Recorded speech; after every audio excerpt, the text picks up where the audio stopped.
Boa tarde a todos. Vamos dar início, então, a mais esta mesa redonda, aqui neste primeiro dia do nosso Congresso Internacional da Abraplip. Então, com grande prazer que eu faço a mediação desta apresentação. Cumprimento a todos, principalmente, né, a diretoria da Abraplip, pela organização deste evento que promete ser inesquecível. Vou começar, então, as apresentações.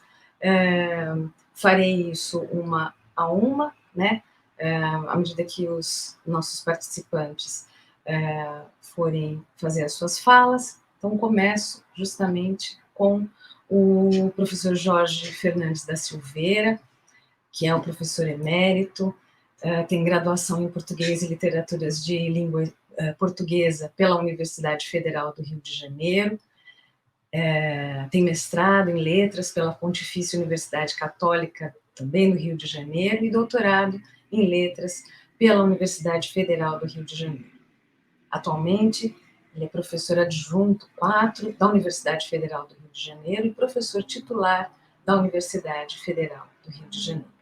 Tem experiência na área de letras, com ênfase em literatura portuguesa, atuando principalmente nos seguintes temas: literatura portuguesa, poesia portuguesa contemporânea, poesia, intertextualidade e Fiamma Ace Paz Brandão.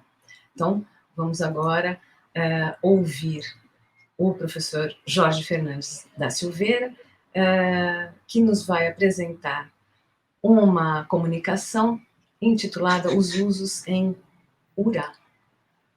Jorge, é com você. Ura. Bem, boa tarde, comunidade Abraplip. Boa tarde a todos e a todas. Saúdo de saída a nossa associação, não é? Enviando um abraço afetuoso, caloroso amigo ao Sérgio, né? Nazar Davi, o nosso presidente, que gentilmente já esteve aqui na nossa sala privada nos dando um abraço, que eu retribuo e peço que ele, né, passe esse abraço para toda a sua direção, né, deste congresso. Reitero mais uma vez, porque, felizmente, é uma certa coincidência, o prazer de estar ao lado da Isabela Leal, da Sofia, nesta sessão, comandada também, ou coordenada, desculpe, pela nossa querida amiga e colega Patrícia, não é? Eu vou fazer uma apresentação que é basicamente uma leitura de alguns textos e, para me limitar ao tempo, de fato, eu passarei a ler a ementa que eu enviei para o Congresso. Por favor, Alessandra. Os usos em Ura. Alessandra, me ouve? Sim. Sim. Parto da ideia de um seminário em que a Faculdade de Letras convida o Centro de Letras e Artes, o CLA, da Universidade Federal do Rio de Janeiro, o FRJ, para interlocuções em torno do tema literatura e cultura, a ser desenvolvido, no primeiro momento, nos diálogos entre literatura e arquitetura, literatura e partitura, música, literatura e pintura e escultura, as artes visuais, ou seja, né, as unidades que compõem o CLA, o Centro de Artes e Letras da UFRJ. No segundo momento, na extensão do debate, há outras unidades, não é? Comunicação, unidade de comunicação, por exemplo, literatura e censura, história, literatura e ditadura, economia, literatura e agricultura, psicologia, por exemplo, literatura e loucura. A palestra, em suma, expõe a prática da ideia na vivência de quem propõe e o desejo de quem a propõe, de que a experiência em Ura interesse a uma comunidade do porte da Abraplip. Na verdade, essa ementa que eu acabo de ler é a ementa que eu vou desenvolver agora, mas não é uma ementa que eu tenha proposto ainda à universidade, e, para ser franco, não sei se proporei, né? Aposentado desde 2014, houve agora a pandemia e nós ficamos um pouco, né, muito, né, desligados, desencontrados, mas ainda mantenho a ideia de, pelo menos numa próxima Abraplip, outro congresso, né, das nossas associações, que seja proposta uma mesa, o que eu entendo por usos em URA, ou seja, né, literatura, nós, né, de letras, né, com outra URA, não é? Como já dava ali no exemplo, né? Por exemplo, na comunicação, literatura e censura, por exemplo, não é? Então, o que eu vou passar para vocês agora é a minha vivência, já que eu mantenho há algum tempo uma correspondência entre 100 amigos e amigas, não é? Que é o limite que a UOL me permite, ainda não reivindiquei mais, de quase diariamente importuná-las com os meus Usenura, onde eu envio notícias de coisas que nos interessam e também do meu trabalho, do nosso trabalho na área da nossa cultura, do nosso interesse profissional, pessoal. Por favor, Alessandra, animado pelo Jorge Valentim, colega e amigo, um dos diretores aqui, né, da Abraplip, esta palestra é dedicada a duas professoras extraordinárias, Maria de Castro Correia e Samira Nahid de Mesquita. Esse texto já estava mesmo programado para a abertura, mas agora me sinto muito mais motivado. Maria de Castro Correia foi minha professora, infelizmente nos deixou há pouquíssimo tempo, no dia 24 de agosto de 21, agora, não é? E a Samira Nahid de Mesquita, uma figura altamente interessante, professora de letras, já desaparecida, falecida já há algum tempo, mas que foi a primeira decana do CLA, o Centro de Letras e Artes, da UFRJ. Eu tenho um pequeno recorte de uma fala dela durante a sua posse, em que ela dizia que o ideal seria, na direção dela, do CLA, na coordenação, uma universidade que contemplasse, em igualdade de condições, todas as áreas do saber. Isso vai ao encontro da minha proposta em URA, é fazer do estudo da literatura, do estudo da cultura, das letras, né, uma interlocução, em princípio, com as áreas mais próximas do nosso, né, Centro de Letras e Artes, não é? Mas também que pudesse ser extensiva a toda a universidade e a todas as universidades. Não é um projeto narcísico nem megalômano. Eu acho que ele é possível. Bem, usos em URA ternura, né? Tem usos em URA sempre alguma coisa terminada em URA.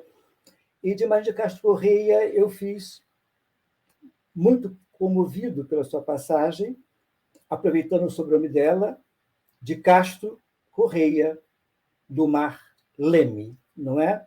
Marlene, e de Samira Miramar, juntando o sobrenome das duas, né? Mira de Samira e Mar de Marlene, um diálogo entre as duas, não é? Que quem de tão próxima de mim se aproxima? Marlene, Samira, não é? Algo que pode ter uma certa motivação em bandeira. Agora, o que eu acho interessante registrar também é que, recém-formado, essas duas professoras, Maria de Castro Correia e Maria de Castro Correia e Samira Nahid de Mesquita, foram um exemplo de como uma classe unida, eu estava recém-formado, e elas lutavam bravamente contra a direção de letras que lhes impedia o acesso ou a conclusão dos trabalhos na pós-graduação. É uma história complicada que não interessa contar agora. O que interessa é registrar o exemplo que essas duas professoras me deram logo no início da minha carreira. A segunda, continuando, policultura, vestida para escrever em URA, ainda na área da minha vivência, porque eu não tenho a experiência profissional de ter exercido essa vontade de trabalhar em URA com a minha comunidade. Tenho estabelecido uma relação pessoal com algumas pessoas nesse intercâmbio via internet. Alessandra, por favor, a próxima imagem é policultura, não multicultura, vestida para escrever em URA, ou podia chamar-se agora a assinatura. Ao ver a foto da Carolina Maria de Jesus, não é?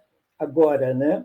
Muito em foco, em moda pode ser grosseiro, não sei se está em moda, mas está numa atualidade, felizmente, presente entre nós, uma matéria da Folha de São Paulo, da Ilustríssima, né, sobre o relançamento, né, a nova edição de Quarto de Despejo, o seu livro que assombrou, né, toda a cultura brasileira nos anos 60 e 60.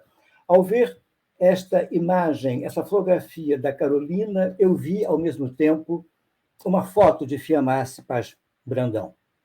E o impacto, né? Foi o impacto ao ver a Carolina, como agora a chamo, vestida para escrever, eu a vi em URA, colada no meu imaginário, na minha visão concreta, a um vestido de Fiamarce Paz Brandão, não é? O que seria até, em termos teóricos, né, de um conceito do Benjamin, a imagem dialética, né? Ao ver tem que dizer isso com certo cuidado, ao ver a Carolina vestida de literatura, ao vê-la vestida assim, eu a vi, né, colada a uma imagem célebre, conhecida, de Fiamarce Paz Brandão. O brocado é o mesmo, né? O brocado que as vestes.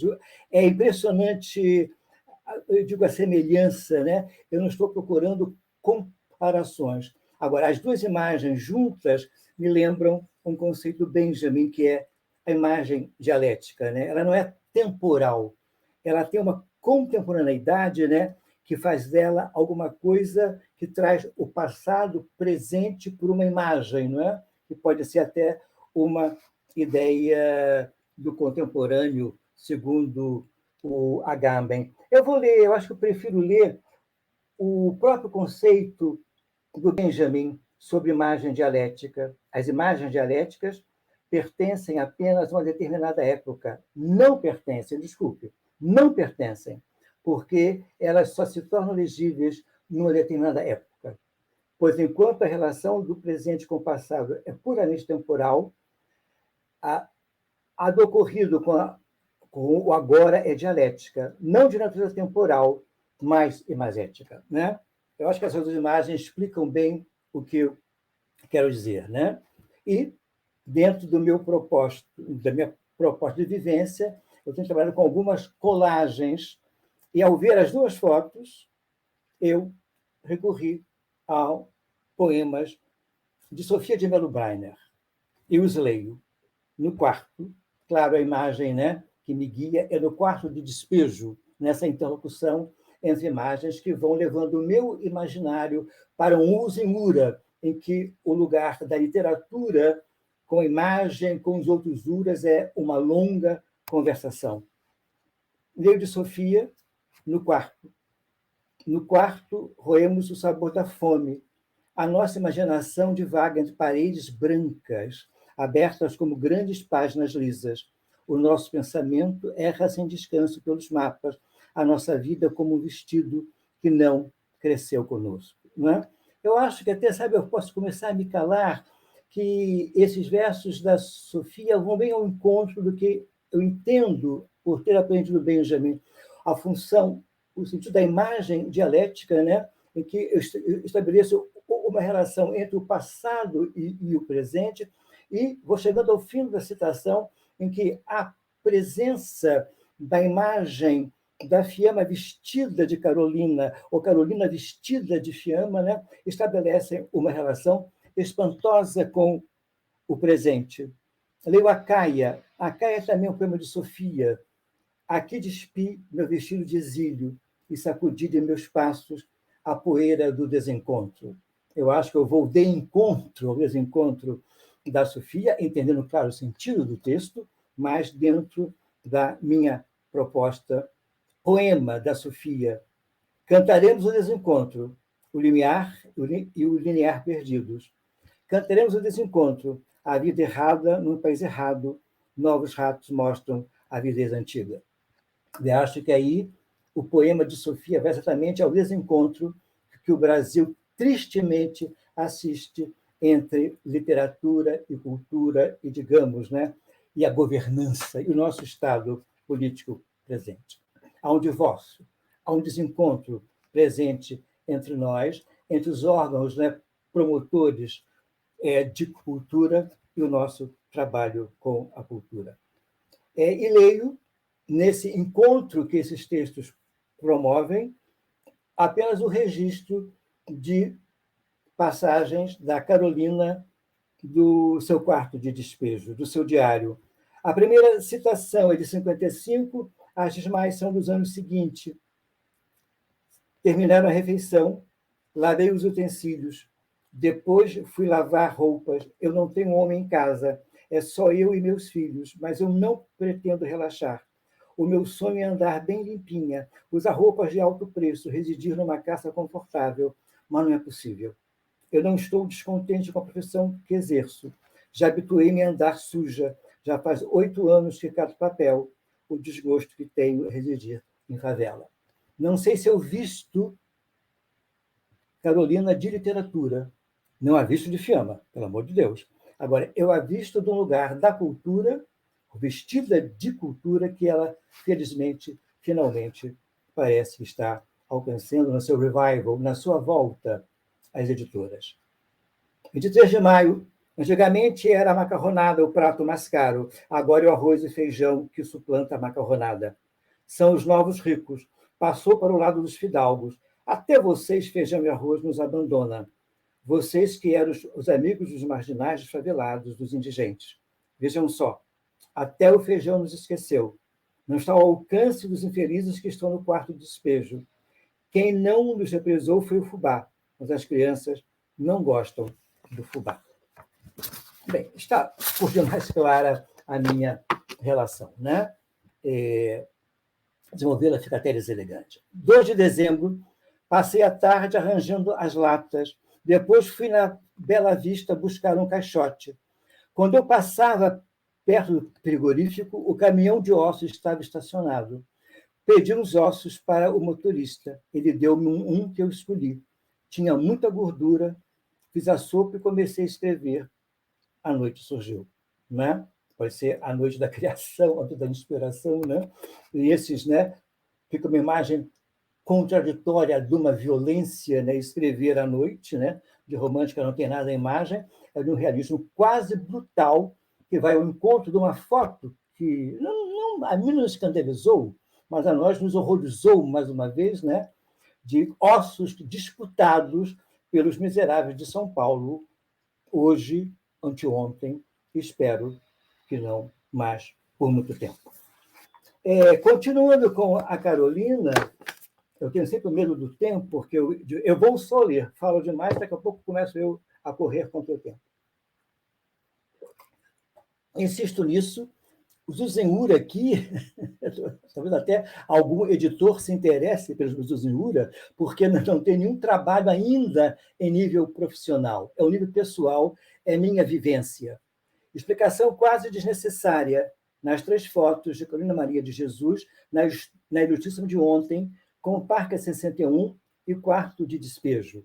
Claro que é uma espécie de cabeçalho, né?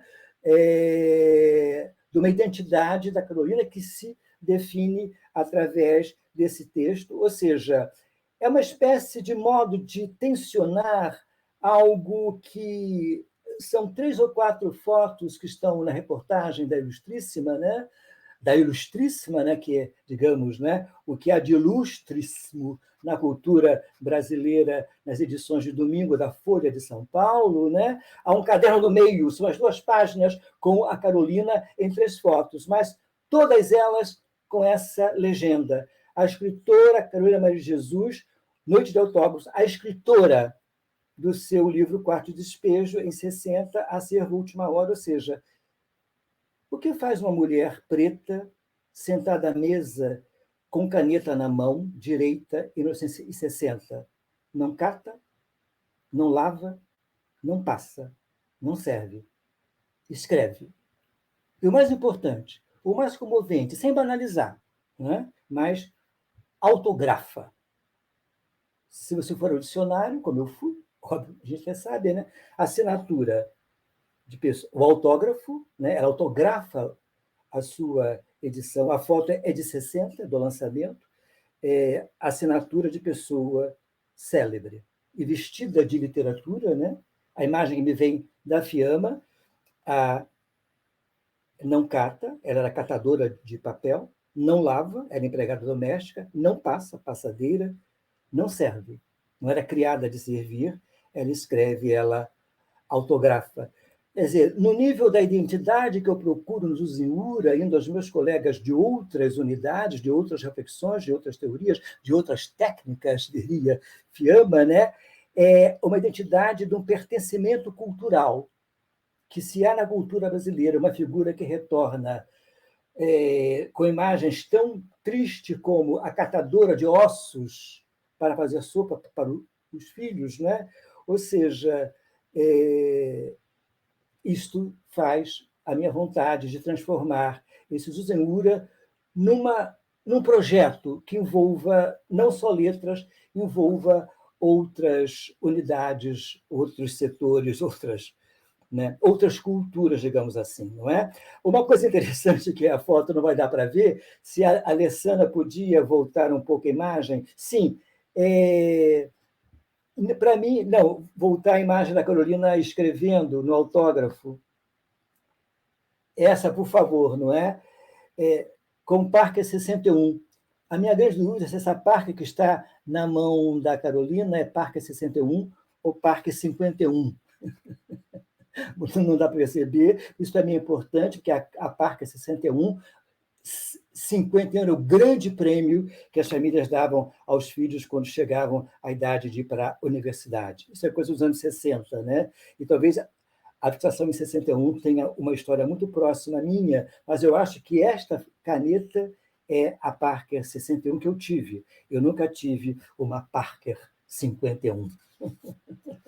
Bem, continuando, eu vou ler. Agora sim, eu já caminho um pouco para a minha experiência em URA, dentro de um trabalho que eu tenho feito com alguma insistência, que é no nível da colagem. Não vou comparar a minha colagem com a do Carlos Oliveira, mas foi memória afetiva e memória profissional, memória de professor de literatura portuguesa, que sempre fez a presença do Carlos de Oliveira uma presença presente nos meus cursos, aquele poema da colagem, o poema de Mayakovsky, agora os outros até me faltam. E me faltam meio propositalmente. Se houver alguma coisa interessante nesta minha apresentação, é que houvesse perguntas, que houvesse sugestões. Até aquela caneta 61 ou 51 pode ser uma bobagem, mas alguma coisa que agora eu coloco aqui no nível da releitura. De Ítaca a Itamar, da injustiça das formas justas, arado errado, torto arado. Para a Sofia, Sofia que está aqui ao meu lado, daqui a pouco ela vai aparecer, e essa Sofia que parece um cisne, né? esse da Sofia, eu não sei por que eu escolhi essa letra, mas esse tipo, esse caractere, eu acho que eu me lembro porque foi a Sofia, que já aposentada, me convida para uma aula sobre os cisnes da Fiamma, lidos pelo cisne da Adília Lopes, não é? E, sobretudo, eu tive como base a apresentação, a belíssima leitura da Maria Lúcia da Alfarra sobre os 3 cisnes da Sofia, que se chama de Fiamma, não é? Na aula da Sofia, tudo isso. Já está meio confuso, mas vamos esclarecer, né? Então, de Ítaca a Itamar, da injustiça das formas justas, arado errado, torto arado, que é o título do livro best-seller, né? Boom, do Itamar Vieira Júnior. O Rei de Ítaca é um poema de Sofia de Mello Breiner que está no Nome das Coisas.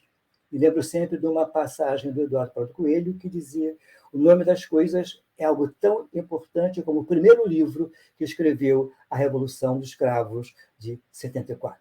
Né? É uma legenda que eu faço uma homenagem ao Eduardo Prado Coelho, e esta frase que nunca esqueci. O rei de Ítaca, Sofia de Mello Breiner. A civilização em que estamos é tão errada que nela o pensamento se desligou da mão. Ulisses, rei de Ítaca, carpinteirou o seu barco e gaba-se também de saber conduzir num campo à direito o sulco do arado.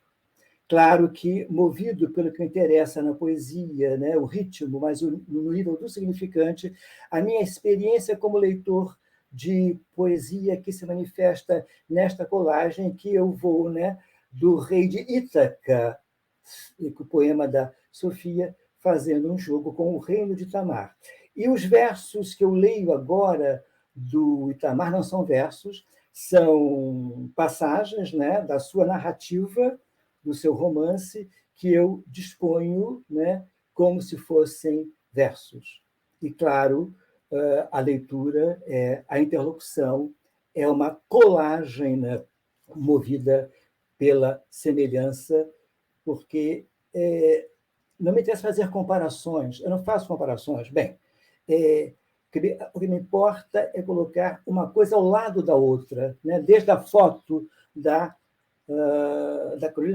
Carolina vestida de escrita, vestida não de fiamma, mas vestida de escrita, não é? Vestida para escrever. Ela mesmo dizia, ela queria vestir-se com roupas, né, bonitas, de grife.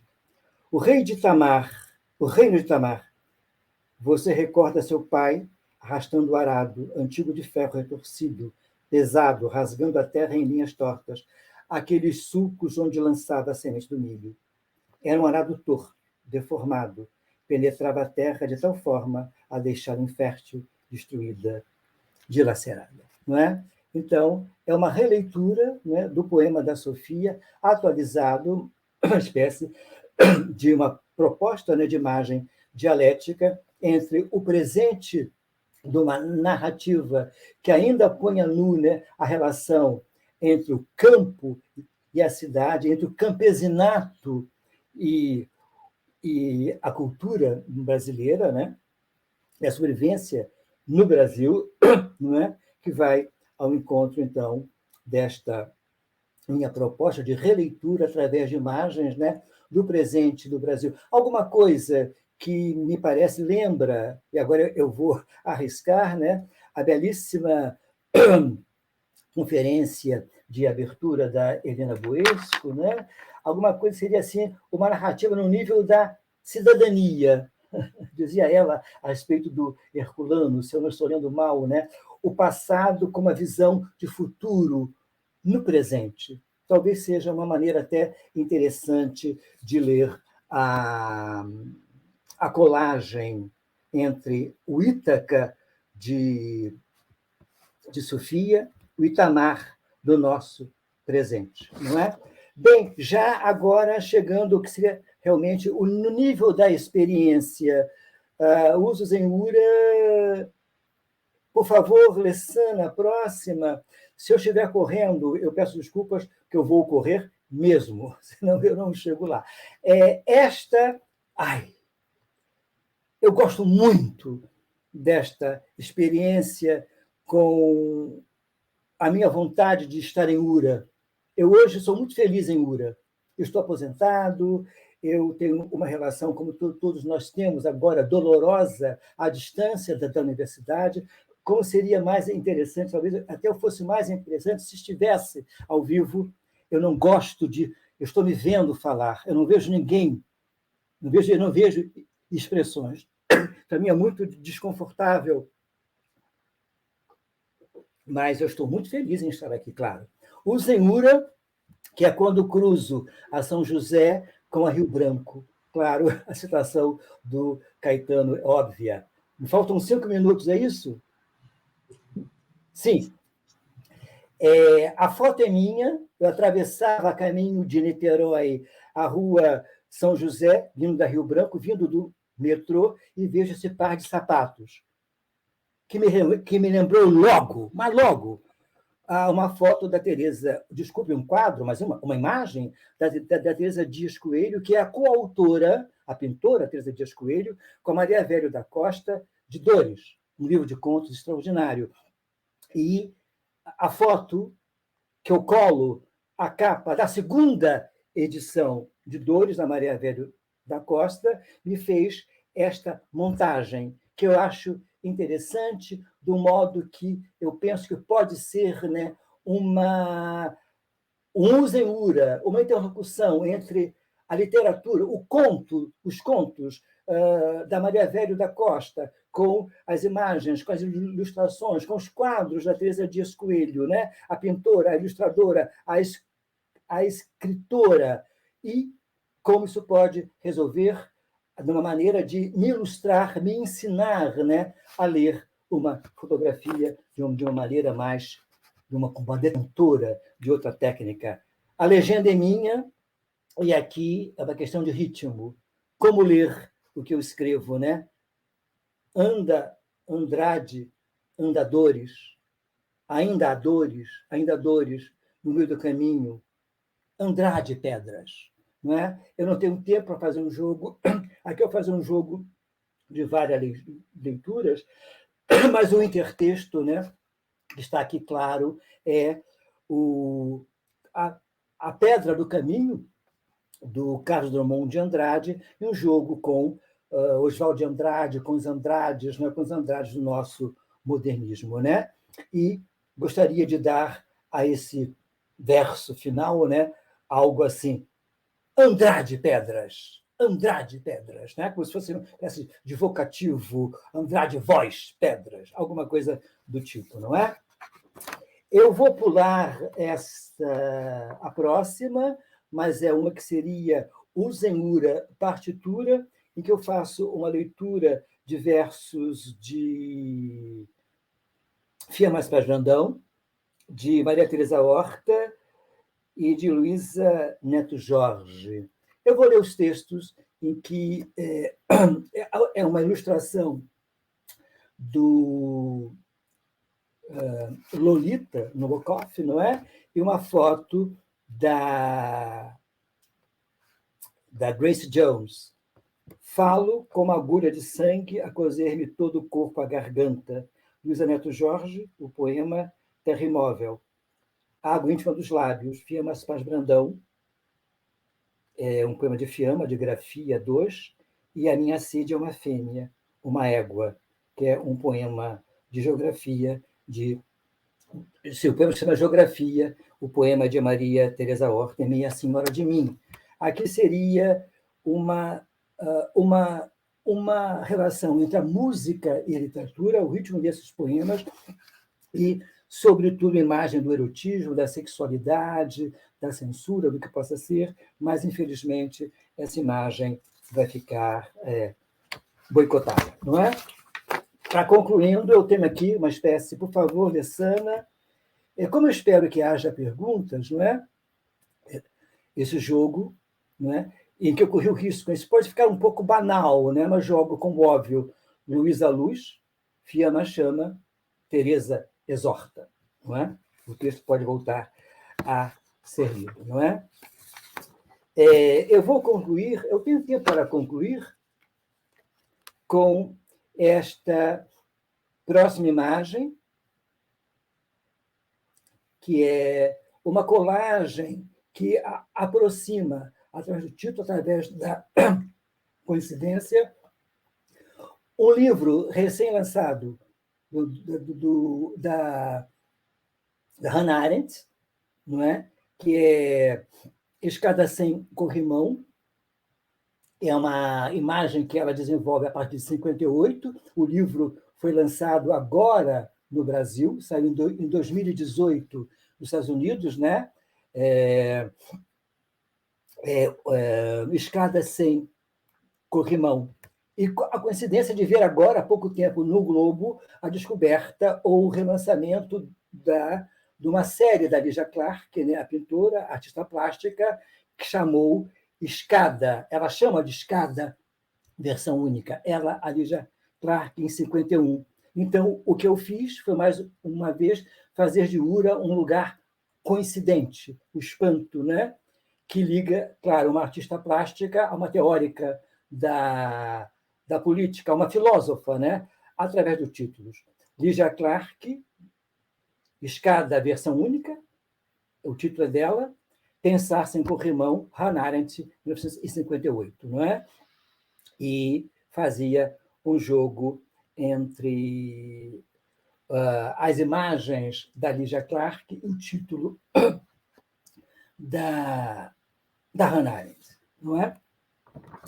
Então, para não ser desagradável, eu dou a minha apresentação como encerrada e espero perguntas. Muito obrigado.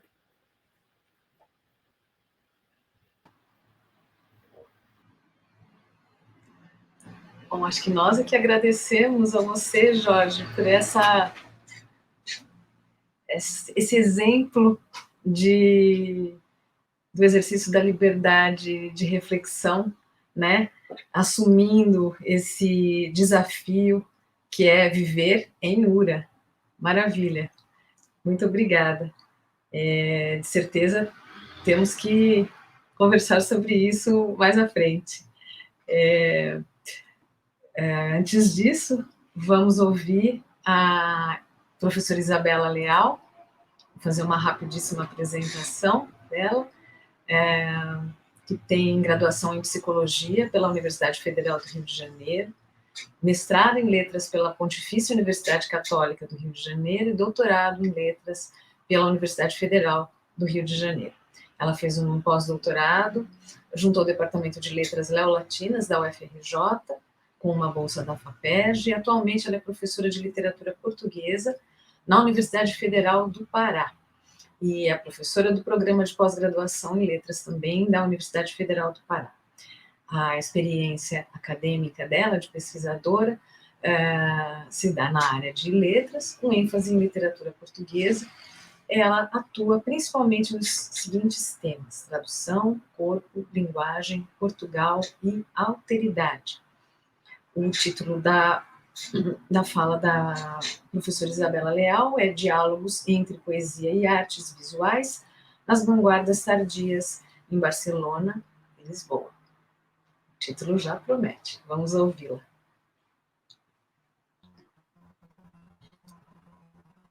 Boa tarde a todos e todas. Estão me ouvindo bem?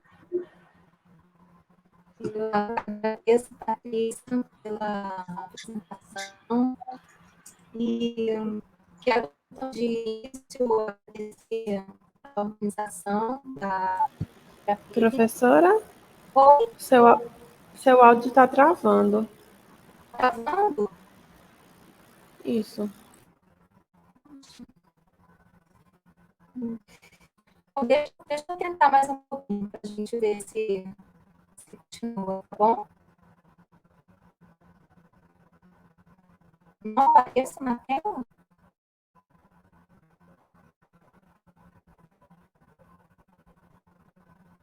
Até agora não apareceu.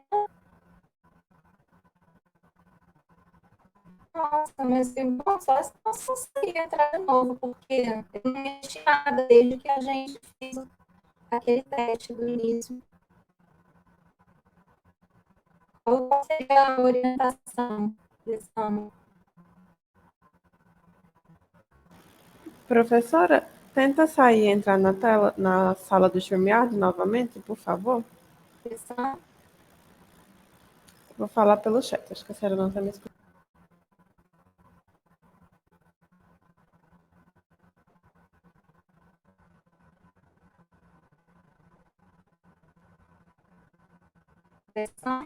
Eu entro e saio.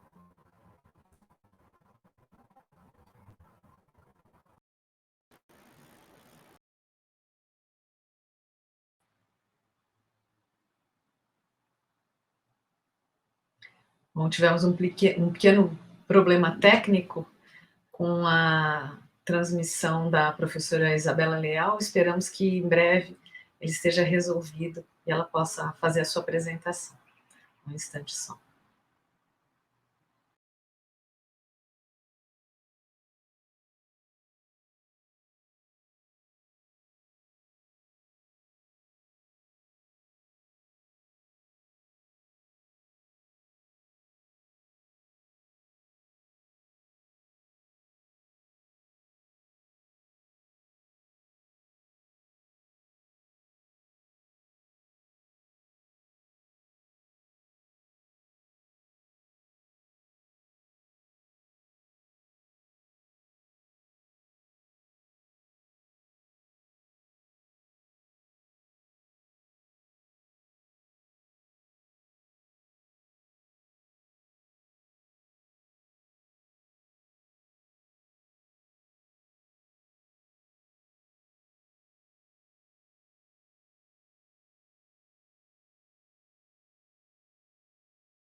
Professora Isabela?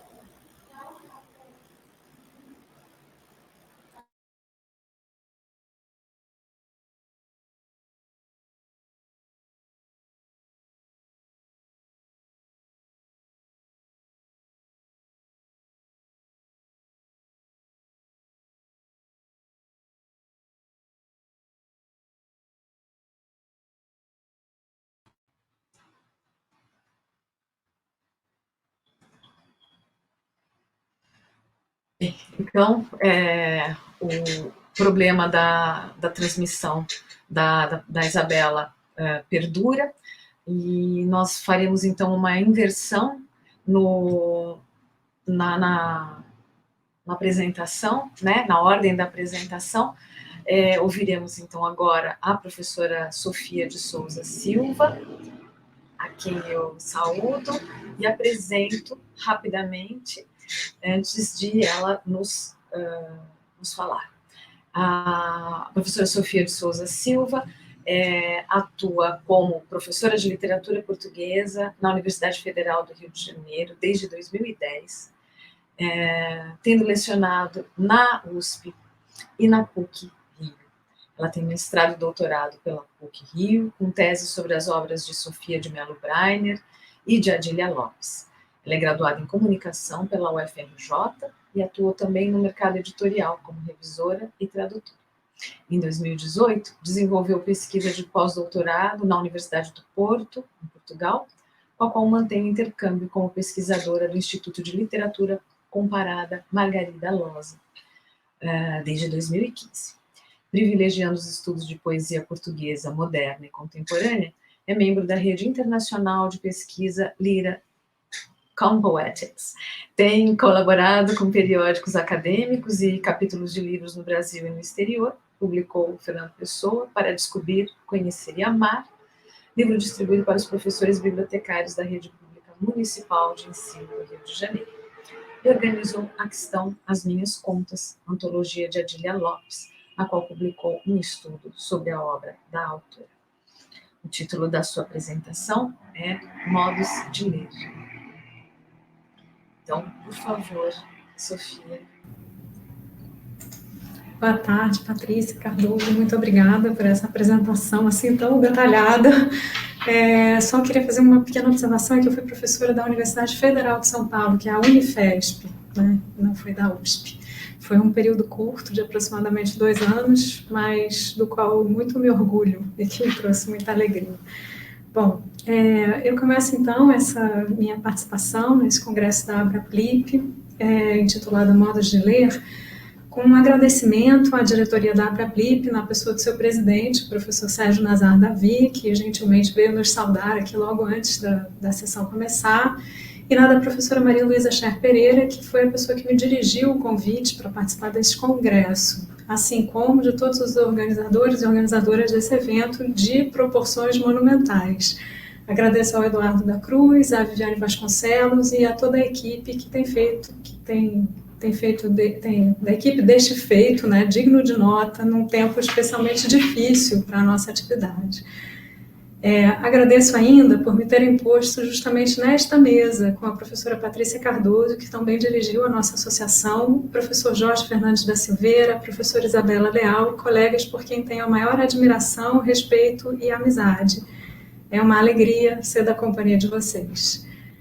Bom, por sermos professores que trabalham com a literatura portuguesa no Brasil, eu gostaria de trazer aqui algumas reflexões suscitadas pela minha própria experiência em sala de aula nessas primeiras décadas do século XXI, talvez, sobretudo, nos últimos 5 anos, lecionando para jovens inteligentes, criativos, sensíveis, inquietos e cheios de desejo de transformação social, numa universidade pública, gratuita, laica, e que nós, professores, técnicos e estudantes, procuramos que seja sempre de muita qualidade.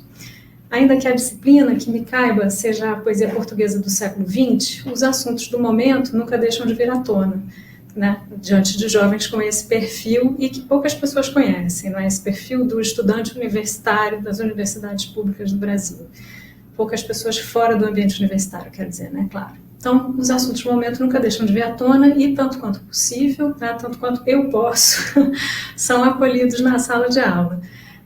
Assim foi no início deste ano de 2021, com a obra Diva, da artista pernambucana Juliana Notari. E aqui eu gostaria de pedir à Alessandra, que está nos ajudando na organização, né, na parte técnica dessa mesa, se ela poderia projetar a primeira imagem que eu enviei, que é uma imagem da obra Diva.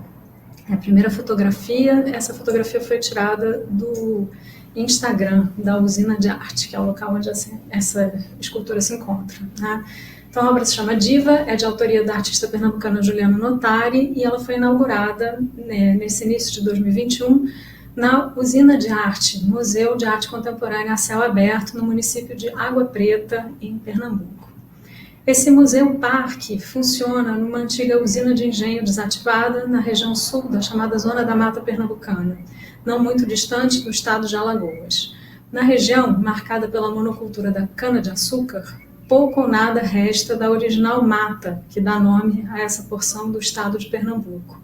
Ao longo das estradas que se percorrem para chegar à usina de arte, o que se vê são fazendas de gado, alguns povoados e, sobretudo, o canavial, que pela sua extensão é impossível de filmar ou de fotografar na sua inteireza, como observou o poeta João Cabral de Melo Neto, e que por essa razão o comparou ao mar. O museu, frequentemente comparado ao Inhotim, pelo fato de ser a céu aberto e de reunir ainda a função de parque botânico, e também por se dedicar à arte contemporânea recente, além da extensão consideravelmente menor que a do Museu Mineiro, tem uma característica peculiar. Muitas das obras que ali estão dialogam explicitamente com o lugar onde estão situadas, ou seja, com a história da cultura do açúcar no Brasil, das relações trabalhistas, do colonialismo, da escravidão, da luta dos trabalhadores locais, e dialogam ainda com a cultura nordestina, com a cultura afro-brasileira, com a questão ambiental e com o patriarcado, como é precisamente o caso da obra de Juliana Notari. Então, agora eu queria pedir se poderia mostrar a segunda imagem. Por favor, Alessandra.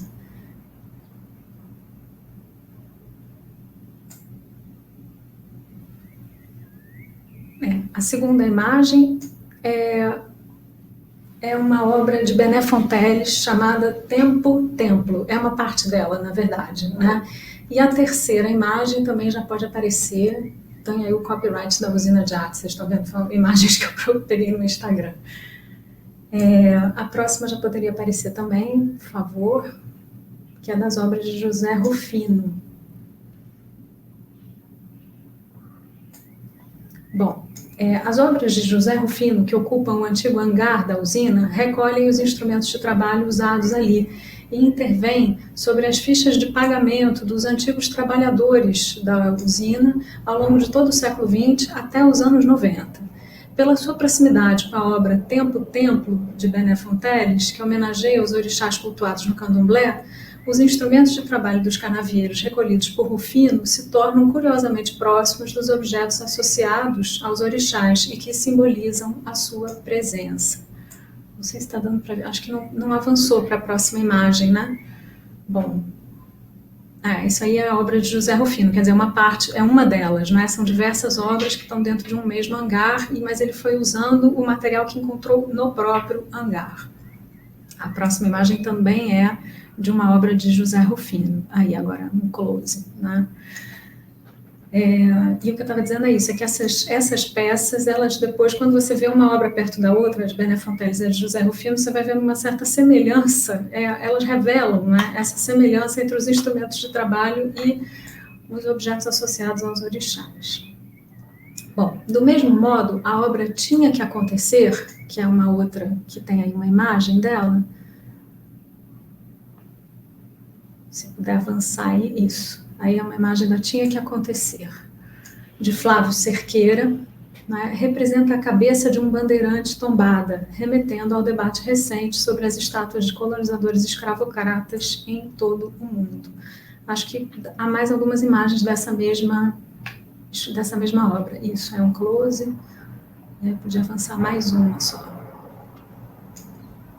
Ao longo de toda a visita, se vislumbra a obra Diva, de Juliana Notari. E assim a gente poderia avançar para a última imagem, porque as imagens, infelizmente, elas não dão a ideia do que é a presença dessas esculturas. Vocês circulando num parque onde há essa cabeça tombada e onde há a obra de Juliana Notari, assim, numa colina, né? Ao longo de toda a visita se vislumbra a obra Diva, de Juliana Notari. A enorme vulva ou ferida com que a obra se assemelha é uma marca na paisagem da usina de arte, para a qual o olhar é atraído diversas vezes durante a visita. A visão da obra de Juliana Notari nos faz revisitar o percurso para se chegar até o museu, a viagem de carro, né? Ao longo da estrada, no meio do canavial, vê-se por diversas vezes uma estrada de terra aberta ou simplesmente um rasgo na paisagem verde. Quando se sai do museu, parece que a Diva de Juliana Notari pode ser vista em todo o espaço à volta. Ela muda a maneira como você passa a ver o espaço ao redor. A escultura que se encontra na usina de arte é mais uma peça na pesquisa da artista, que há anos vem desenvolvendo um trabalho de reflexão crítica sobre o corpo feminino e a cultura do patriarcado, sobre noções de limpeza e sujeira associadas ao corpo, à vida e à morte, e vem trabalhando em particular com os espéculos usados por uma médica ginecologista chamada justamente Doutora Diva, já tendo feito com esse material diversas performances e obras. Pela natureza política e socialmente comprometida do trabalho de Juliana Notari, era de se esperar que suscitasse revolta ou indignação por parte dos espectadores mais reacionários, mais conservadores do ponto de vista dos costumes e menos conhecedores das experiências que a arte moderna fez desde finais do século XIX. Isso para não falar de todos os nus e falos que aparecem na arte antiga, né? Um dos trabalhadores do museu, Felipe Firmino, que fez parte da equipe de 12 homens que auxiliaram a artista na escavação da obra, a obra tem 11 metros de largura, 33 de comprimento e 6 de profundidade, vejo pelo site do museu. Um desses trabalhadores, portanto, Felipe Firmino, tinha perfeita consciência disso. Numa declaração publicada no jornal The Intercept Brasil, em artigo de Fabiano Moraes, ele diz: uma obra daquela proporção é uma ousadia. De longe a gente olha e pensa que é uma pintura, um quadro, uma escultura, um banner gigante. Fiquei orgulhoso, foi um trabalho novo para a gente. O que não era tanto de se esperar era que suscitasse também desconforto ou reprovação por parte de espectadores identificados com o campo progressista, como é o caso dos jovens brilhantes que tenho a sorte de conhecer na Universidade Federal do Rio de Janeiro. Num post de Facebook feito pela própria artista no dia 30 de dezembro de 2020, celebrando a proximidade do fim dos trabalhos, ela aparece em primeiro plano, enquanto os trabalhadores, negros em sua maioria, surgem ao fundo. Esse post mobilizou cerca de 27 mil comentários, em diversas línguas, alguns saudando a obra, mas a grande maioria criticando. Os argumentos dos reacionários não merecem sequer ser transcritos aqui. O que me preocupa é o olhar das pessoas que, como nós, professores de literatura portuguesa no Brasil, estão comprometidas com a liberdade da arte, a sua experimentação e a sua capacidade de alargamento da sensibilidade e do pensamento. Da parte dos estudantes da UFRJ, muitos deles profundamente identificados com as bandeiras antipatriarcais de Juliana Notari, o que eu vi foi a preocupação com o desmatamento da encosta, a qual não me parece alheio o desconforto com a suposta exibição de uma parte íntima do corpo feminino, mas, sobretudo, a preocupação com o fato de que a artista, sendo branca, não poderia ter a seu serviço trabalhadores negros, porque nisso ela estaria repetindo um modelo de dominação racial. O fato de que os trabalhadores são funcionários do museu, são assalariados, trabalham com a única iniciativa integralmente dedicada à arte, uma centena de quilômetros ao redor, e têm consciência do seu ofício, é uma questão que passou despercebida dos estudantes na pressa do seu julgamento. O fato, ainda, de que a obra de Juliana Notari é feita no Brasil, um país onde, como afirma a Fabiana Moraes, a autora desse artigo do The Intercept, um país onde houve uma abolição precária, onde por décadas o acesso de negros às universidades foi escasso e onde ainda hoje a maior parte das empresas tem entre seus dirigentes apenas indivíduos brancos, também não acalmou os ânimos de quem criticava a artista. Era como se coubesse à obra da artista solucionar de vez todos os problemas brasileiros antes que ela pudesse sequer começar. É claro que o fato de que os estudantes da UFRJ estejam preocupados com o que fazer com a herança da escravidão e com a preservação das florestas é, do ponto de vista social e diria até civilizacional, algo importantíssimo e que nos enche de esperança. Talvez para eles, o fato de Juliana Notari ser uma artista engajada tenha sido um agravante, como se ela tivesse se preocupado com alguns problemas e menosprezado outros.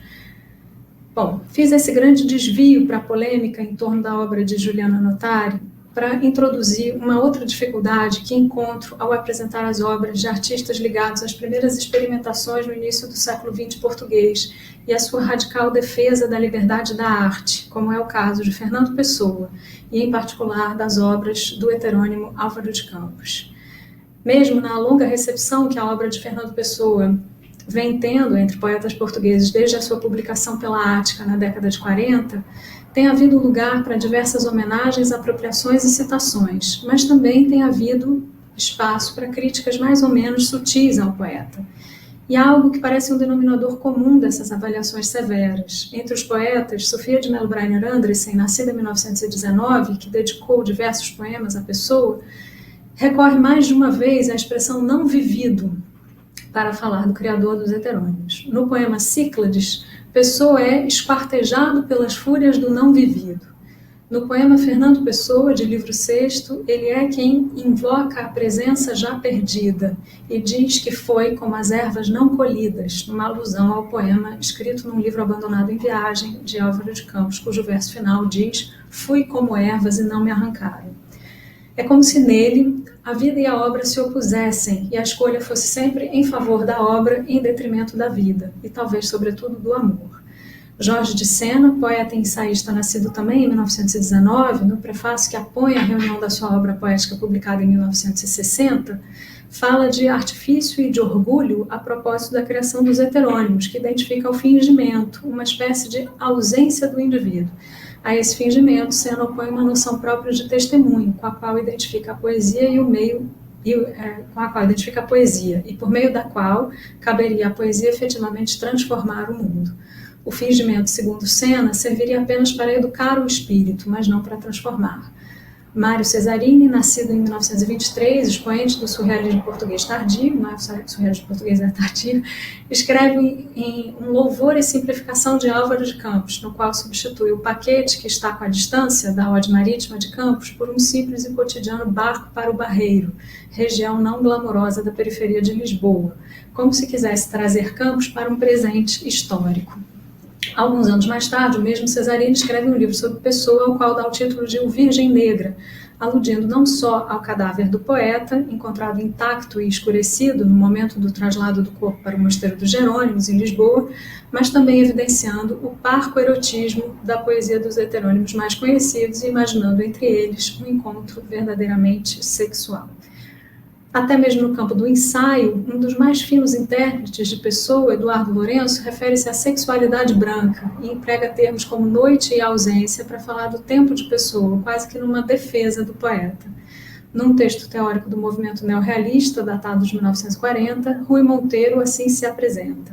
A geração que ora surge, continua a de 70, aproveita muito da do Orfeu e, sendo a sua herdeira cultural, opõe-se a ambas. Da geração de 70, fim da citação, né? Da geração de 70, compreende-se que o movimento herda o desejo de intervenção sobre a realidade, compreendida socialmente. No entanto, no dizer desse autor, cito, a realidade parcelar é deformadora. E foi esta o objeto da atenção dos oitocentistas. A nova geração interessa, abro aspas, a realidade total, fecho aspas. Mais adiante explicita que do Orfeu e da Presença, revistas então consideradas como duas vertentes de um mesmo modernismo, separa-os a substituição do individual pelo social. Ainda no âmbito do neorrealismo, mesmo num poema como Arte Poética, de Mário Dionísio, que parece tão devedor da poesia de Álvaro de Campos, com suas referências à fábrica, aos automóveis, à cidade e até à tabacaria, os versos finais dizem: a poesia está na luta dos homens, está nos olhos abertos para amanhã.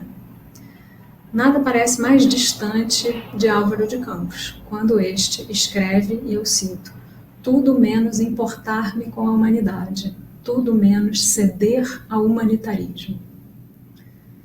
Isso se levarmos Álvaro de Campos a sério, não é?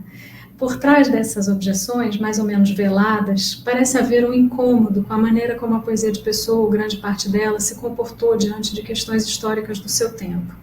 Na eclosão da Primeira Guerra Mundial, uma ode de Ricardo Reis, Os Jogadores de Xadrez, convoca os leitores a ser como os jogadores de xadrez que permanecem impassíveis diante da iminência da chegada do guerreiro, que já lhes trucidou a família e em breve irá matá-los.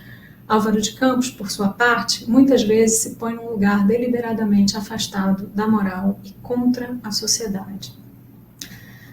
Não, eu gostaria só de fazer um parêntese rápido sobre a ode dos jogadores de xadrez. É um trabalho extraordinário da professora Maria Helena Nery Garcês, chamado O Tabuleiro Antigo, né, que vem muito a propósito aqui desse argumento que eu estou tentando desenvolver, dessa inquietação.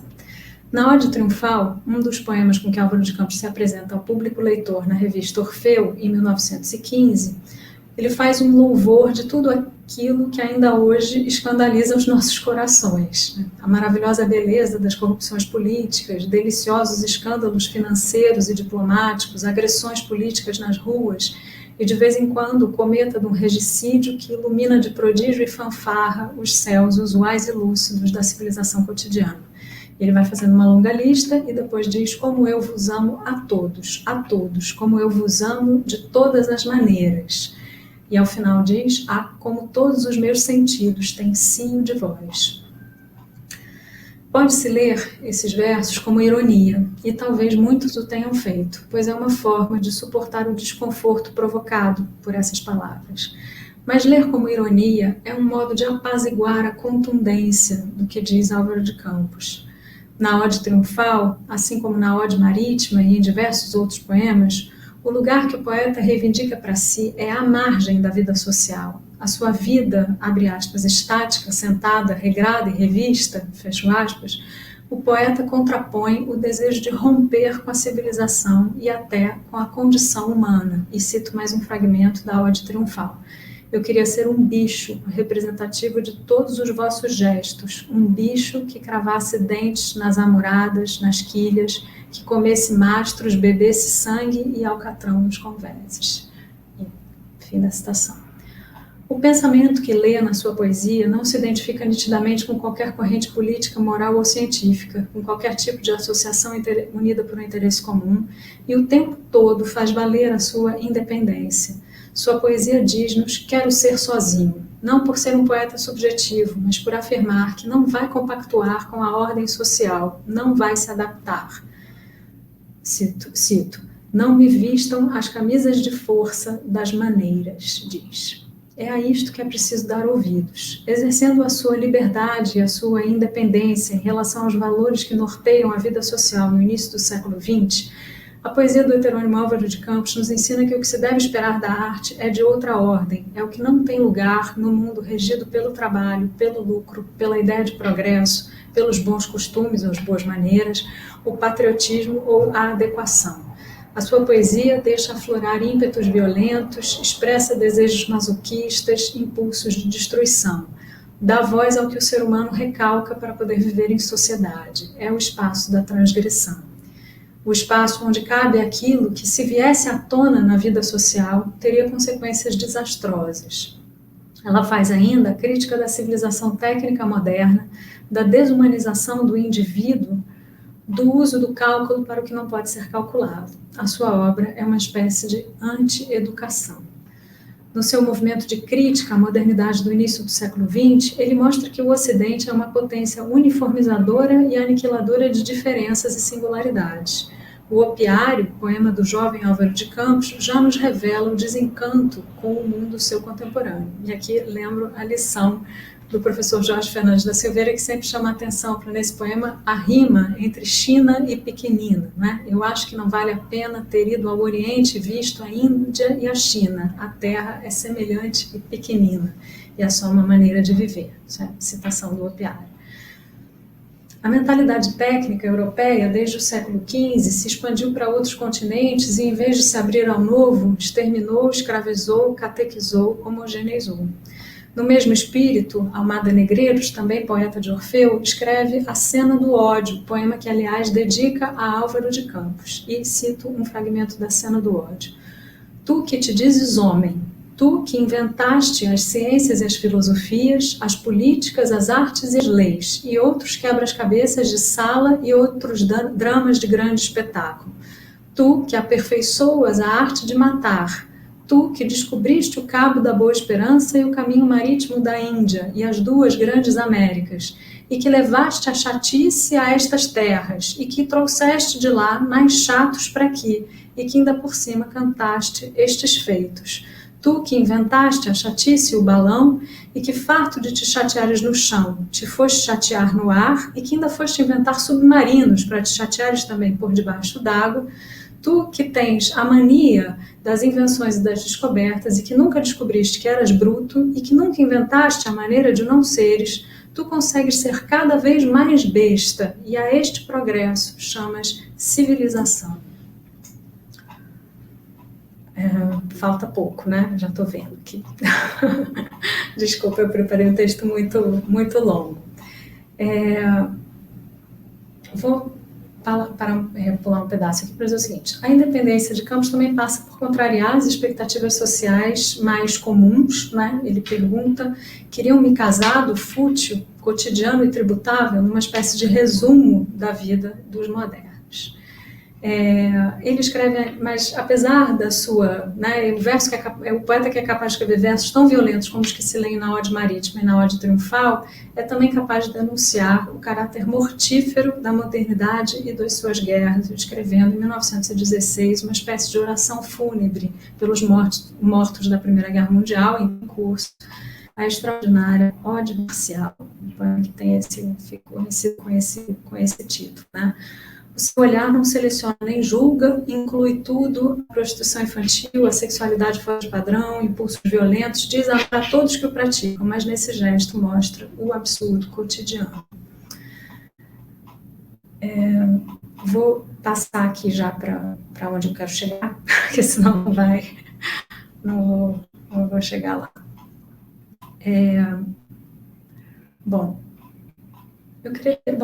Cabe então perguntar porque assim, a poesia de Álvaro de Campos, ela rejeita, na verdade, a ideia de sociedade, né? Ela talvez reivindique uma ideia de política, mas ela rejeita a ideia de sociedade. Reivindica a ideia de política no sentido de que cada indivíduo é uma singularidade, é uma pluralidade, cada um é diferente do outro e as pessoas não podem ser igualadas, né?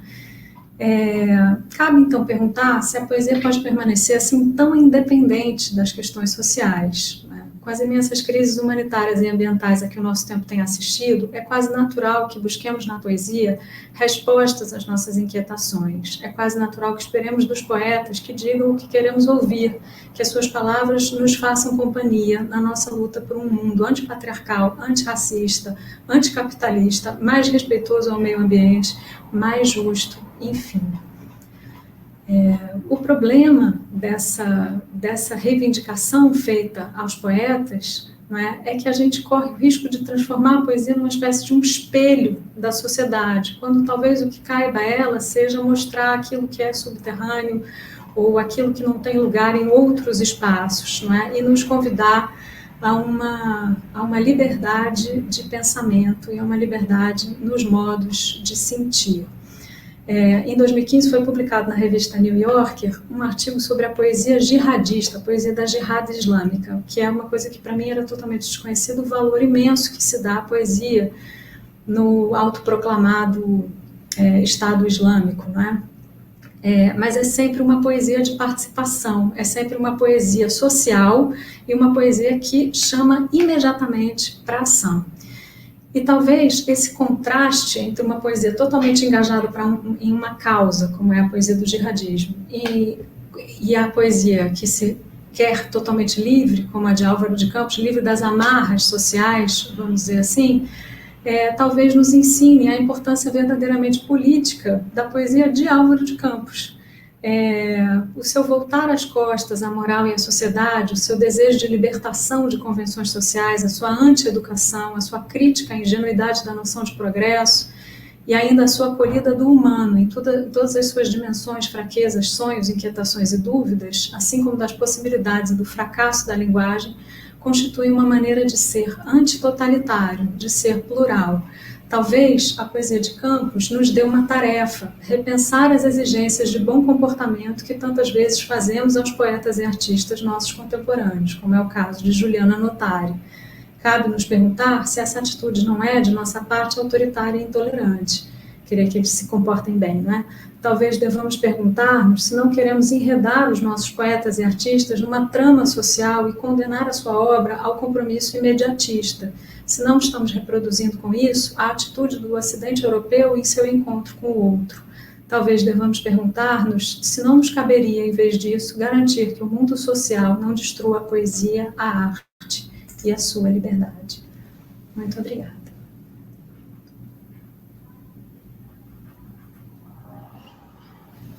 Obrigadíssima, Sofia, pela sua instigante proposta de reflexão, que eu acho que dialoga diretamente com aquilo que nos apresentou o Jorge, né, no início dessa sessão. Eu acho que depois a gente podia, se houver tempo, falar um pouco sobre essa interlocução entre as duas apresentações, né? Eu acho que agora nós podemos ver se conseguimos o contato novamente da professora Isabela, se ela já resolveu o seu problema de transmissão. Opa, que maravilha. Então, esse da Isabela, vamos ouvi-la imediatamente, Isabela. Tá bom, Patrícia, obrigada. Eu só queria dizer assim, que eu não sei o que aconteceu, porque a internet aqui tá aparecendo no máximo, tá aparecendo estável, mas eu realmente não entendo. Vamos torcer, né, para que dê certo. Então, eu só queria retomar aqui os agradecimentos à diretoria, né, da Abraplip pelo convite. Lembrando que no ano passado nós trabalhamos juntos, né? Trabalhei com Sérgio Nazari e Eduardo da Cruz no evento que aconteceu em Belém e que já foi muito bom esse contato. E então agradeço muito. E assim como a Sofia, né, também comentou, fico muito feliz por estar aqui nessa mesa com o Jorge, que é meu ex-orientador de doutorado, e com a Sofia, que é uma grande amiga, mas que, além disso, também são pessoas que eu admiro imensamente pelo trabalho que desenvolvem, então, que é muito bom estar aqui compartilhando. Eu vou, então, iniciar a minha apresentação com uma epígrafe do Cesarini. O inferno é o real absoluto. Quanto mais infernal, mais verdadeiro, por enquanto. A paráfrase de Novalis, retirada do poema Lógica do Café Royal, de Mário Cesarini, chama a atenção para o caráter atroz do real, apontando para o atributo verdadeiro dessa infernalidade. No entanto, deixa em aberto um momento por vir, no qual o inferno poderia não mais ser a tônica dominante. É esse futuro por vir, tempo revolucionário por excelência, que o surrealismo evoca, movimento do qual, no âmbito português, Mário Cesarini fez parte, sendo seu principal mentor.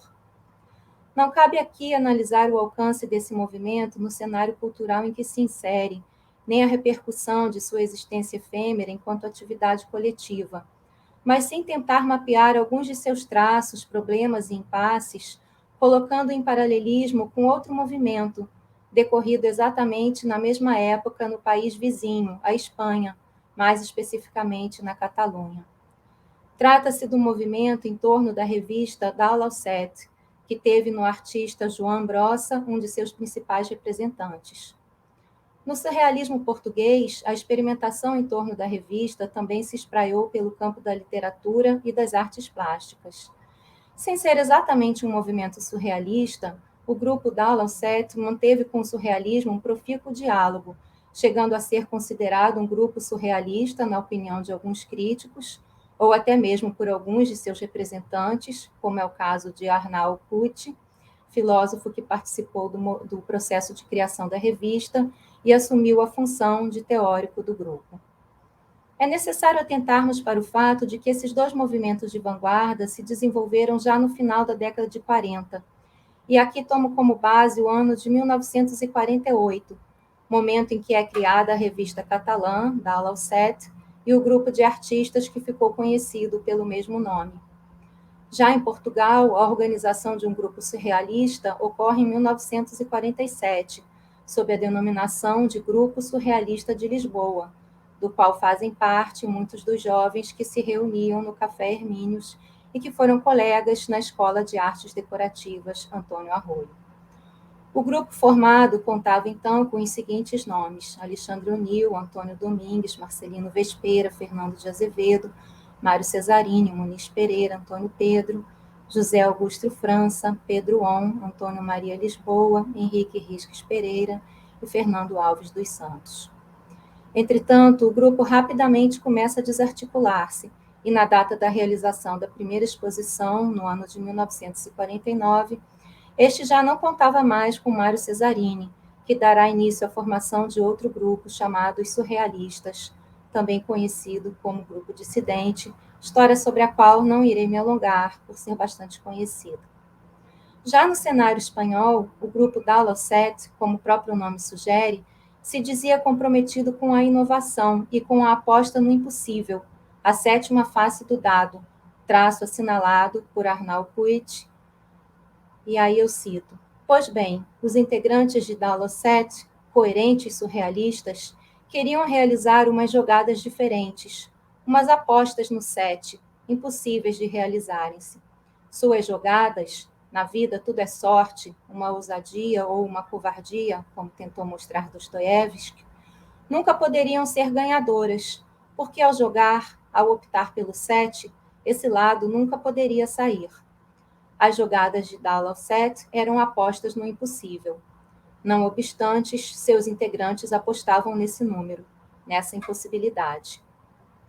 A revista circulou de 1948 a 1956, e o grupo reuniu os pintores Modeste Cuchard, Joan Ponce, Antoni Tapies, os poetas Joan Brossa e Juan Eduardo Cirlot, o já citado filósofo Arnald Puig e o pintor Joan José Taraz, que exercia a função de editor. Assim como o grupo português, este também sofrerá com as desarticulações internas, algo que se reflete na instabilidade relacionada à edição da revista, cuja periodicidade, assim como o próprio formato, nunca se mantém constante. Já sabemos, conforme demonstrou o Perfecto Quadrado no artigo De Silêncios, Diálogos e Monodiálogos, o surrealismo em Espanha e Portugal, que inúmeras relações foram travadas entre os artistas surrealistas desses dois países vizinhos. Mas esses diálogos não abarcaram o grupo Dalt al Set. Se neste ensaio pretendemos avaliar as múltiplas confluências entre os dois grupos, seria bom esclarecer desde já que não se trata de uma colaboração concreta entre os artistas da revista catalã e os do surrealismo português, mas que, no entanto, ambos os movimentos seguem o seu curso em paralelismos impressionantes, como tentarei evidenciar aqui. Essa vizinhança complexa entre as duas nações ibéricas se espelha, primeiramente, no contexto político, uma vez que, no final dos anos 40, Portugal enfrentava há 2 décadas a ditadura salazarista, enquanto a Espanha se encontrava sob a ditadura franquista.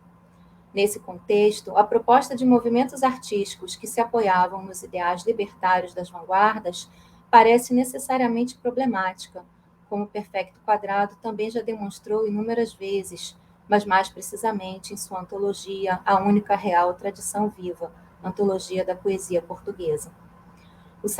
O salazarismo em Portugal e o franquismo na Espanha representaram um enorme obstáculo em relação ao desenvolvimento das atividades culturais e artísticas, já que havia uma submissão às práticas da censura, o que impedia a livre circulação e exibição das obras.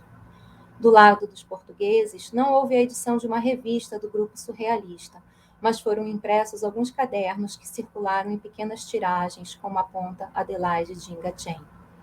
No caso dos artistas e escritores catalães, a realização da revista pode ser efetivada em função de Tarats possuir uma prensa e rodar a revista em sua própria casa, geralmente em pequenas tiragens de 100 ou 150 exemplares que circulavam clandestinamente.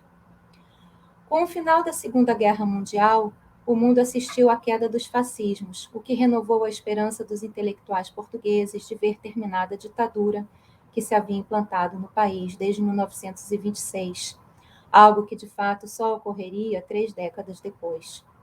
Na Espanha, se o regime ditatorial era mais recente, não se pode esquecer o grande abismo que a Guerra Civil produziu no seio dessa sociedade. Como avalia José Corredor Mateus, sabemos que naqueles anos, terminada a Segunda Guerra Mundial, o surrealismo estava em retrocesso internacionalmente, salvo, claro está, para os artistas que haviam conseguido um grande prestígio dentro desta tendência. Mas não esqueçamos qual era a situação artística, social e política da Espanha no final da década de 40 e início da seguinte.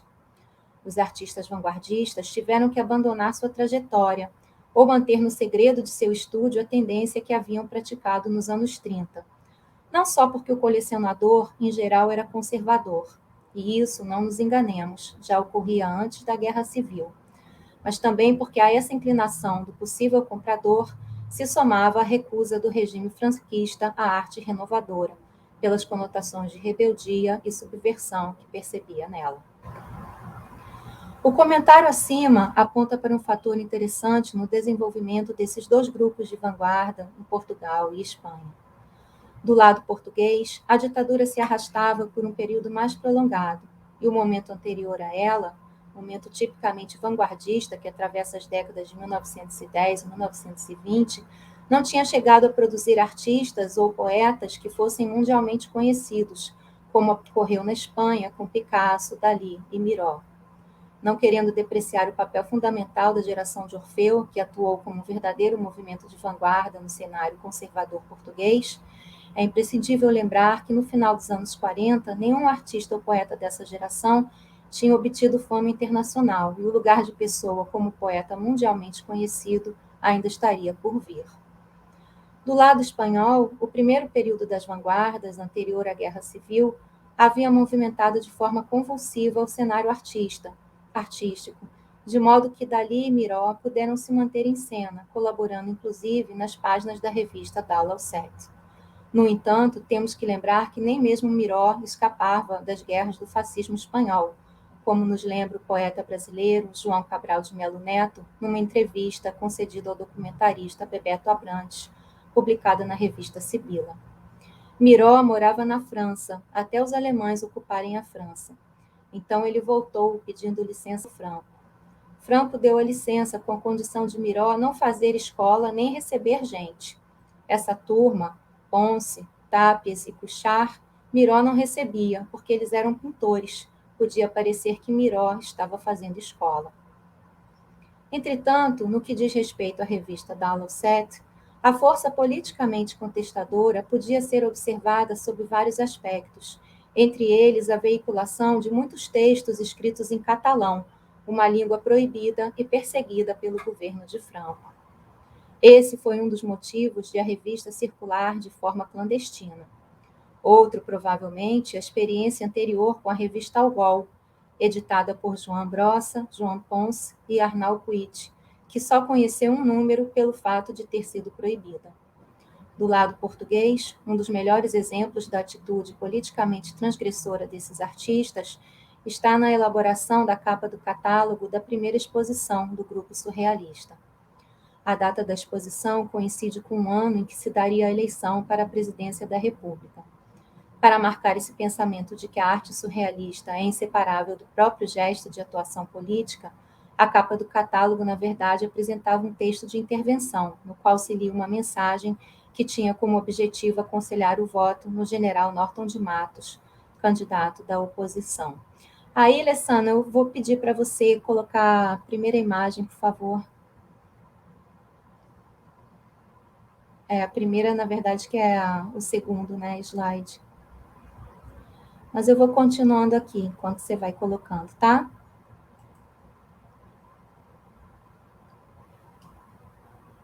É com base nesses ideais que Antônio Maria Lisboa profere uma palestra no encontro realizado no Jardim Universitário das Belas Artes, intitulada A Fixação Proibida, em 1949, da qual citaremos o trecho abaixo. Professora, está aparecendo para a senhora? Isso. A atividade surrealista não é uma simples ação libertadora das coisas que chateiam, mas um golpe fundo de cada vez que é dado na realidade presente. Não é, de fato, uma simples purga seguida de um dia de descanso a caldos de galinha, mas revolta permanente contra a estabilidade e cristalização das coisas. Não é um mero exercício para se dormir melhor na noite seguinte, mas esforço demoníaco para se dormir de maneira diferente. Do lado do grupo Dallowset, Arnold Quid, anos depois, avalia o alcance do movimento em relação ao cenário da época em termos muito parecidos com os dos artistas portugueses. E cito: mergulhado naquela circunstância, qualquer miserável se sentia asfixiado. Tudo era hierarquia e posto, ordem e mando, ficando proibido tudo que não fosse inteiramente mandado, com uma única exceção: o coleguismo hierárquico que outorgava licenças de ação autônoma. Era normal que um ou outro sujeito saísse pela tangente. E assim foram as gentes de Dallowset.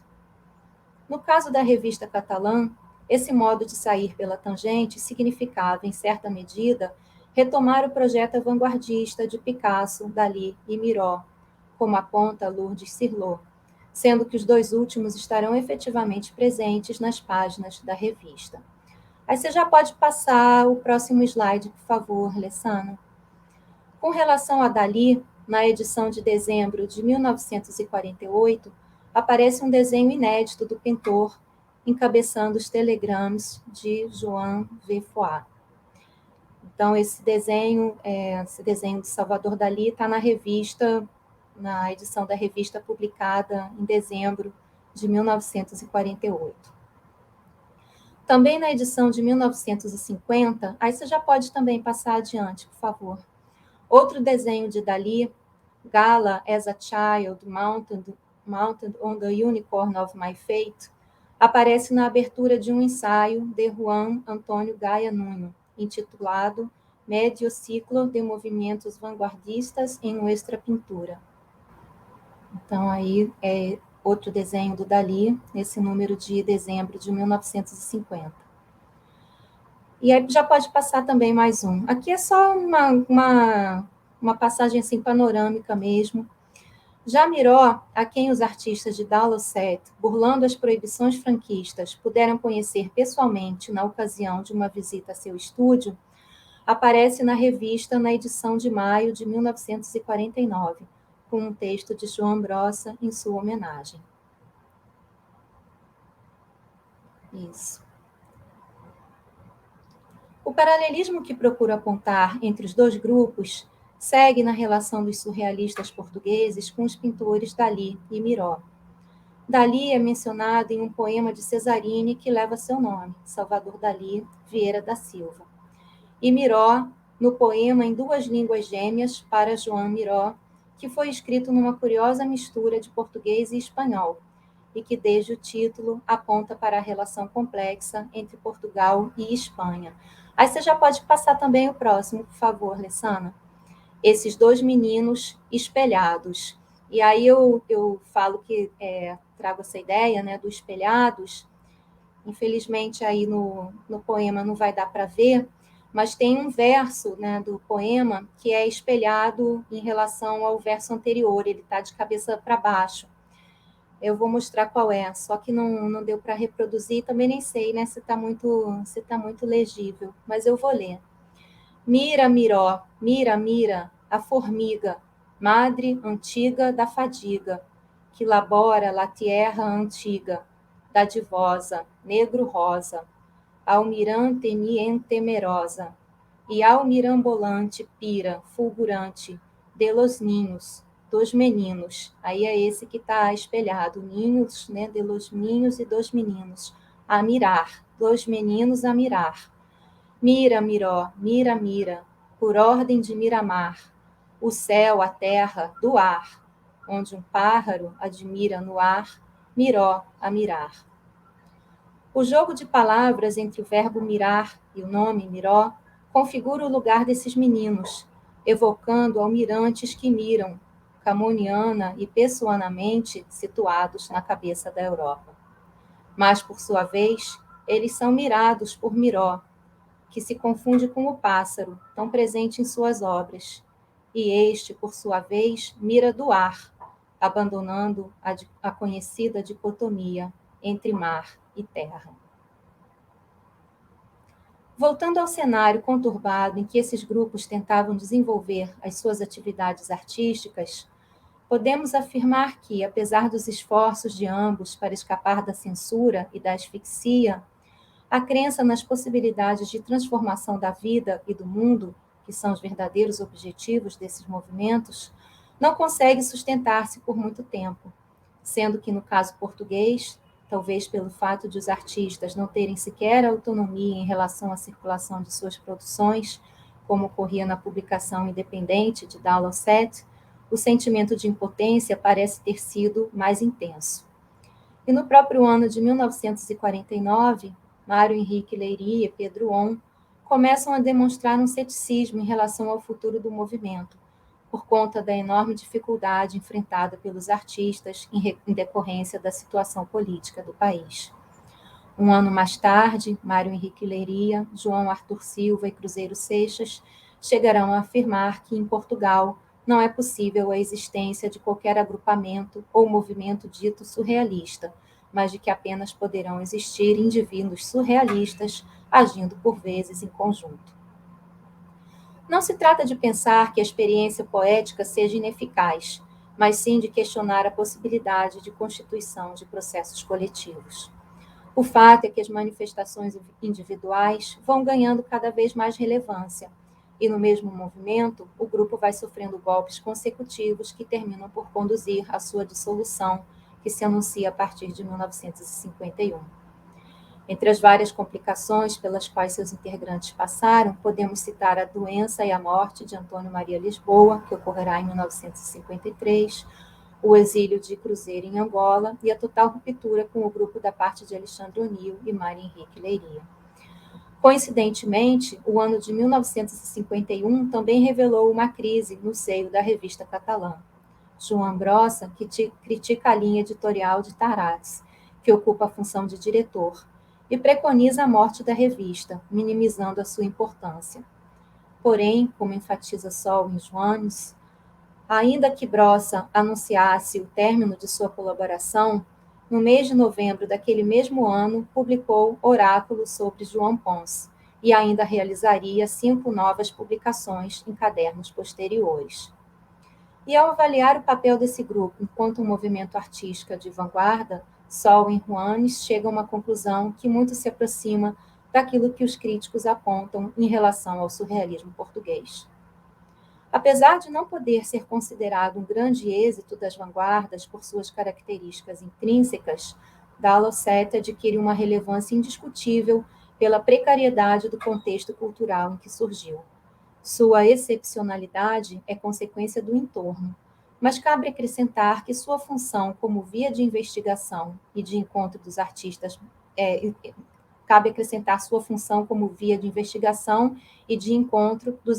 mais inquietos da Barcelona do pós-guerra. Por fim, há ainda um último paralelismo entre esses dois artistas que tanto se destacaram nesses dois movimentos, Mário Cesarini e João Brossa. É curioso que ambos tenham desfrutado de uma vida longa. Brossa morreu com 79 anos, Cesarini com 83. Que ambos tenham se dedicado à pintura e à poesia, explorando todo tipo de recursos visuais, que inclusive conduziriam a um pensamento da poesia como campo expansivo, para seguirmos os passos de Florência Garramunho, ou seja, como transbordamento dos limites mais convencionais do que costumamos pensar como poesia. De fato, Cesarini experimentou criar a partir de inúmeras técnicas, tais como a pintura, a colagem e os objetos, e Brossa, igualmente, usou e abusou de diversos recursos que o conduziram, por fim, à poesia conceitual. Mas o paralelismo mais curioso para o qual quero chamar a atenção É o interesse de ambos pelo tema da prestidigitação. João Brossa tem sido associado inúmeras vezes à figura do prestidigitador, não só pelos truques de mágica aos quais ele realmente se dedicou, fazendo apresentações nas ruas e para os amigos, mas também por ser considerado um mago das palavras. Do mesmo modo, na poética de Cesarini, são inúmeras as menções à arte do ilusionismo, a começar pelo título de um de seus livros, Manual de Prestidigitação. A magia é um tema caro aos surrealistas de forma geral, uma vez que para eles a poesia, assim como outras formas de criação artística, implica na transfiguração do real, ou como diria Cesarini, na reabilitação do real cotidiano. Daí que o poeta apareça com frequência associado à figura do mago, ou mesmo do mágico. Trata-se sempre, tanto para Cesarini quanto para Brossa, da potência mágica que a poesia tem de metamorfosear a realidade. É justamente essa equivalência entre a mágica e a poesia que o poeta catalão reitera numa entrevista. Fui descobrindo que não há diferença entre um truque de mãos e um poema. Os dois são uma metamorfose da realidade, uma surpresa para a pessoa inteligente. Porém, cabe perceber o uso que Cesarini e Brossa farão dessa perspectiva mais geral. Grande parte dos truques de máscara consiste em fazer desaparecer uma pessoa ou um objeto, para posteriormente fazê-lo reaparecer à luz. Cesarini mencionou essa arte do desaparecimento em um verso de Ars Magna, fazer desaparecer e fazer que apareça. E também evoca a palavra mágica abracadabra no poema Autografia 2, para realizar esse truque do desaparecimento, reaparecimento. E eu vou citar só um pedacinho, né, desse poema que é enorme. Onde está o homem que era um Chevrolet casado com uma vírgula de amianto? Certo e sabido que anda sobre as águas, que o matei sem querer. Essas estrelas brilham com tal nitidez que acabam sempre por tornar-se suspeitas. Não importa, transfigurá-lo-ei em poderoso egípcio. Abracadabra, vram, abracadabra. Brossa, por sua vez, jogou com as inúmeras possibilidades de criação a partir do alfabeto, pensando a letra em sua materialidade e nas suas infinitas possibilidades de combinação. O poeta catalão se vale desse procedimento na obra Elegia ao Che. Aí você já pode ir passando, por favor, Lissana, essa próxima imagem, em que as letras que compõem o nome do guerrilheiro aparecem subtraídas de um quadro que contém todas as letras do alfabeto. O aparecimento do nome Che se dá, como num passe de mágica, pelo desaparecimento das letras, apontando também para o assassinato do líder revolucionário, ou seja, a subtração de sua vida. Também são bastante conhecidos os truques de mágica em que, geralmente, uma mulher tem o seu corpo desmembrado, braços para um lado, pernas para o outro. Esse último truque foi encenado por Cesarini no poema Cena de Libertação nos Jardins do Palácio de Epaminondas, Imperador, de Manual de Prestidigitação, quando ao menos um braço sai em liberdade, vislumbrando ali uma possível saída metonímica para o inferno, o real absoluto. Trata-se da possibilidade de burlar a censura num passe de mágica, essa estratégia da arte e da poesia. Eu cito também só um pedacinho. Nada que se pareça com centenas de escudos ou com a sensação de segurança, essa forma de anel sobre as melhores cidades, que estrangula, não mata, aperta, não afoga, um braço, apenas um braço, hábil solução do conjunto, um braço sai em liberdade. Por último, para finalizar com um trabalho plástico de Mário Cesarini, gostaria de mencionar a colagem Aleluia, Amores, Actos, de 1964, em que o poeta explora a dimensão visual e, ao mesmo tempo, musical da poesia. Aí pode passar, essa já é a última imagem, tá, Alessandra? Nessa imagem, percebemos a presença da dama e do valete, assim como de naipes das cartas de baralho. Na obra, predominam as cores vermelho e preto, e nela também se distinguem alguns fragmentos de partituras. Os outros elementos, que associados evocam uma nova partitura, aparecem elementos que foram decompostos a partir das próprias cartas de baralho, fragmentos de outro contexto, que agora reagrupados configuram uma nova imagem. Segundo Michele Rocha Coutinho, trata-se de uma alusão interdiscursiva à obra de João Brossa. De fato, há uma nítida correspondência entre os dois artistas no que diz respeito à compreensão do ilusionismo como possibilidade poética, sendo o procedimento de corte e colagem, produzindo uma recombinação da matéria inicial, e aqui eu penso novamente, né, naquela mulher que é toda cortada e remontada nos truques de mágica, é um dos mais apreciados, né, um dos dispositivos mais apreciados nos truques de mágica, sendo justamente a reconfiguração do real. Para finalizar, uma nota de tom pessoal. Quando me interessei pelo surrealismo português, ao cursar o mestrado em letras por volta do ano 2000, lia esses poemas, manifestos e cartas como algo pertencente a um tempo de repressão que já estaria bem distante. Agora, ao reler esses textos, tive a estranha sensação de que eles falavam do presente, da situação que a cada dia, com mais espanto e horror, vemos se produzir no Brasil. Por isso, quero terminar fazendo minhas as palavras dos surrealistas e perguntando se ainda seremos capazes de um ato de liberdade. Então, eu termino aqui e agradeço a todos por essa participação.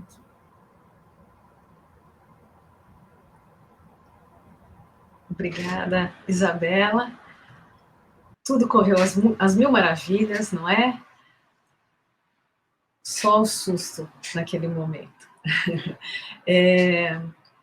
Como eu dizia no final da apresentação da Sofia, né, eu acho que isso acabou se confirmando, né, na terceira e última das apresentações. A gente tem uma articulação perfeita entre as três falas, né, cada uma delas, obviamente, né, dentro da sua especificidade, né, com o seu objeto particular, mas entre elas o que a gente vê é essa afinidade, né, justamente na tematização do lugar da arte, né, não apenas no contexto contemporâneo, mas principalmente no contexto contemporâneo em que ela seria tão necessária, não é? É tão necessária, né? Então vamos esperar que o reingresso dos nossos colegas para a gente poder iniciar a nossa conversa vis-à-vis. Eu não sei, não consigo ver daqui se nós temos perguntas do público. Mas queria só, para a gente começar, né, a nossa conversa, pedir a vocês, se for possível, né, justamente que comentassem, né, isso que eu mencionei há pouco, sobre essa integração das falas de vocês, né, em torno justamente desse lugar, né, da arte, né. Eu penso especificamente no caso da fala do Jorge, né, que se preocupou justamente em evidenciar o interesse, né, e a propriedade de se manter uma relação, né, de se observar a relação entre literatura, cultura e outras frentes, né, da sociedade.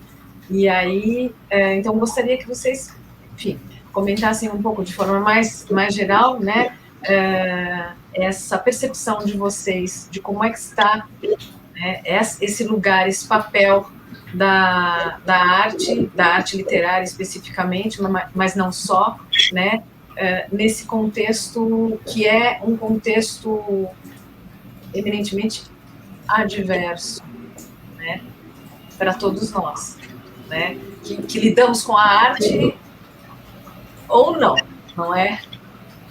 Enfim.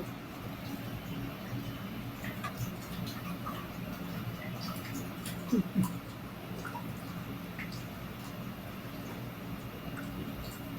sei se o Jorge quer começar a comentar alguma coisa.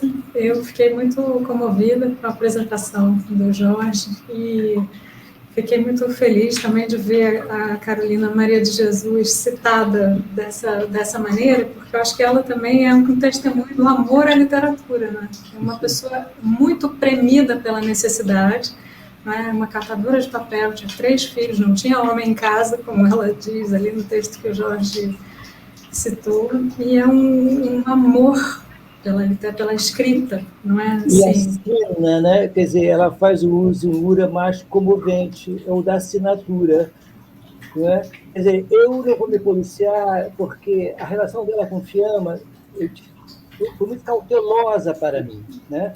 A Fiamma está no meu imaginário. Eu não estou confundindo Fiamma com Carolina, mas aquela foto, né, me traz o vestida, né, de escrita, o gesto. Né?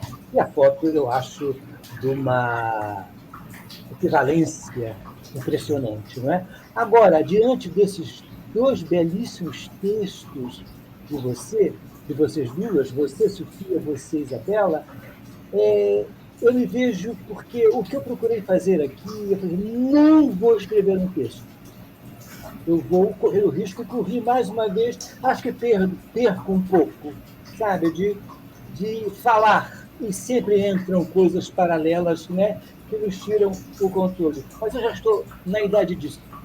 Nunca fui professor de completar aulas, mas tinha assim para a aula seguinte. Vocês sabem que eu não estou mentindo.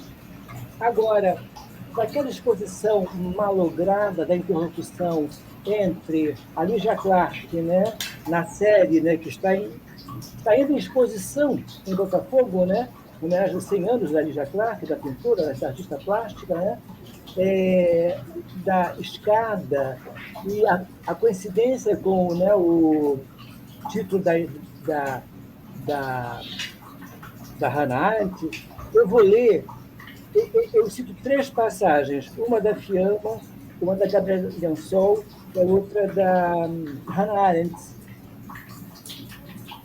A Fiamma, na conclusão do famoso Homenagem à Literatura, isso eu dirijo a vocês duas com o maior respeito, que à medida que os anos e os vocábulos se acumulam, mais incompreensível me torna para os detentores de outras técnicas, e que só deve ler-me quem tema reconhecer-se como leitor único.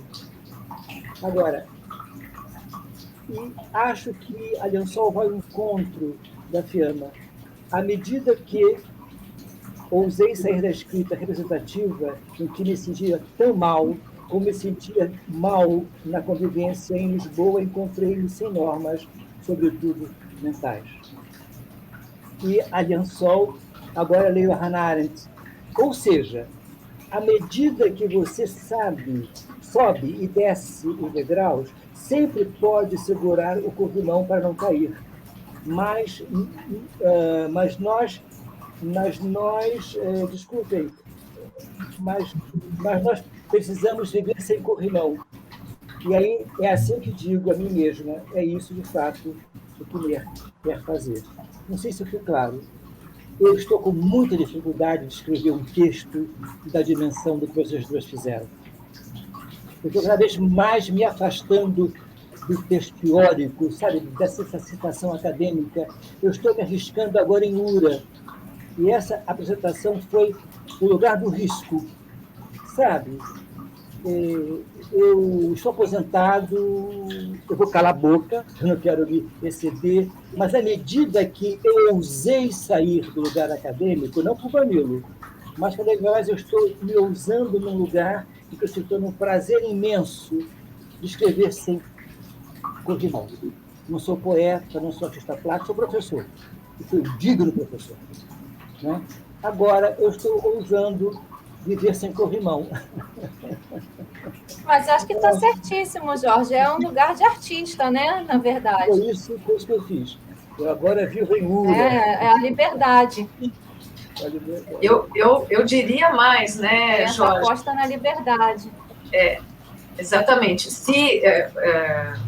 que eu observei foi justamente isso, né? Cada um de vocês reforçou esse caráter desestabilizador da arte, né? Que precisa ser respeitado, porque senão ela não cumpre o seu papel, não é? Então, se nós pensarmos na relação entre arte e sociedade, para que a arte cumpra o seu papel de transformar a sociedade, ela precisa ter essa liberdade para desestabilizar. E o Jorge, né, trouxe justamente para o âmbito acadêmico esse exercício da liberdade que é próprio do discurso artístico, não é? Que é isso, você falou muito bem, né? Apostou no risco, né? E a sua aposta resultou, né? A sua aposta resultou, porque o modo como você organizou essas relações, não é? Justamente para mantê-las enquanto possibilidades, quer dizer, você não as fechou, não as encerrou numa leitura organizada, né? Então, o que você fez foi justamente isso, quer dizer, exigir do público, né, que se colocasse de forma atenta, né, para entender as propostas que você estava nos apresentando, né? Então, uma forma artística, no sentido pleno do termo, de lidar com a referência acadêmica. Foi uma delícia.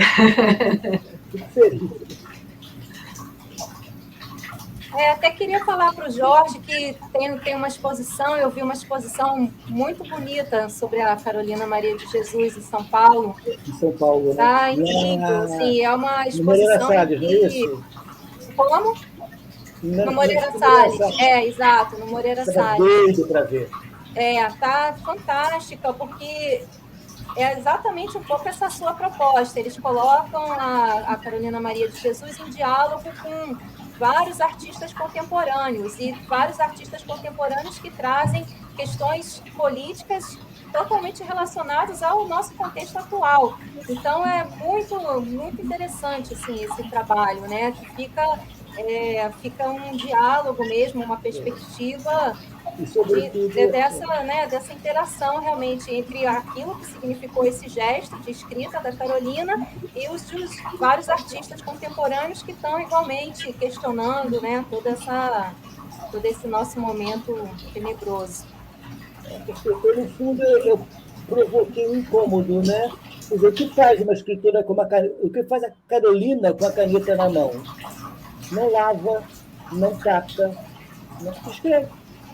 Quer dizer, então, isso é surpreendente. Ela autografa, né?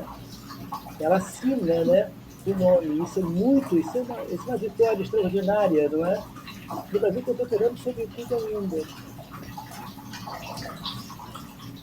Exatamente. Também queria dizer a Isabela que eu me identifico totalmente com o sentimento que ela descreveu. A última vez que eu dei um curso só sobre a Sofia de Mello Breiner na pós, foi isso, ler a correspondência dela com o Jorge de Sena, eu tinha lido em 2006 com um certo espírito, reler em 2016, 2018, completamente diferente. É assustador. Isso foi uma coisa muito estranha também para mim, quando eu comecei a escrever esse texto, e aí eu fui sentindo assim, tudo isso de uma forma completamente diferente do que eu sentia, né, naquele outro momento que tomei contato, né, pela primeira vez. A gente precisa pensar muito sobre isso mesmo. Mas uma questão que me chama muita atenção, no caso dos artistas portugueses no século XX, é como eles conseguiram sobreviver e criar num tempo que atacou tanto o pensamento, né? As mentalidades, assim, é uma coisa...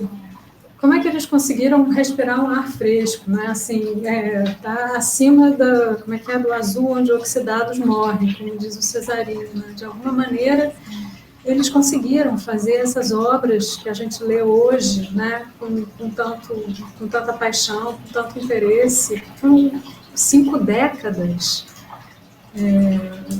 de uma ditadura que teve uma questão assim de uma formatação mental assustadora, né? Que mostra o Rui Belo, né, no Morte ao Meio-Dia, um poema que eu li com o Jorge, justamente.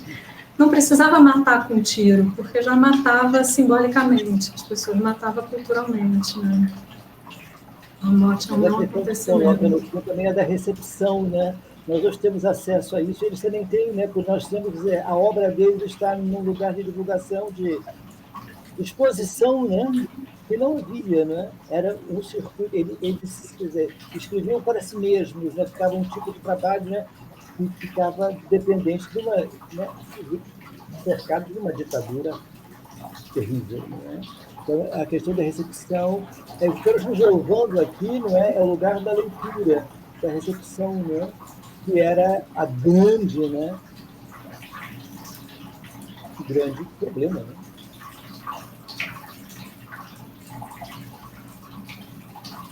Bem, gente, chegamos aqui ao final do nosso tempo. Tivemos várias felicitações pelas apresentações de vocês lá no YouTube, depois vocês podem conferir. Então, agora, eu acho que podemos encerrar, não é? Essa grande mesa. Muito obrigada a todos e até uma próxima. Obrigada, também agradeço. Em Ura. Ah, sim, na comunidade, né, Jorge? É isso aí. Vamos trazer os de fora, os da agricultura, sabe? Os da loucura. E isso, eu acho que se houver algum lado positivo nisso tudo, para mim, é que esse projeto chegue à universidade, chegue. Vamos montar uma mesa nós, sabe? Literatura e loucura, literatura e censura, literatura e ditadura, literatura e agricultura, literatura e sinecura. Eu acho com os profissionais, com o da outra, ou a da outra técnica. É isso, eu acho que é um convite tanto. Vamos nos organizar para isso. É uma mesa. É isso aí. Para a próxima, Abra Puig. Um abraço para todos. Um abraço, obrigada. Muito obrigada, Patrícia. Obrigada aos colegas. Patrícia, pela sua comando tão gentil, tão sorridente, Patrícia. Eu é que agradeço por poder participar com vocês. Até mais. Ah, Sofia. Sofia.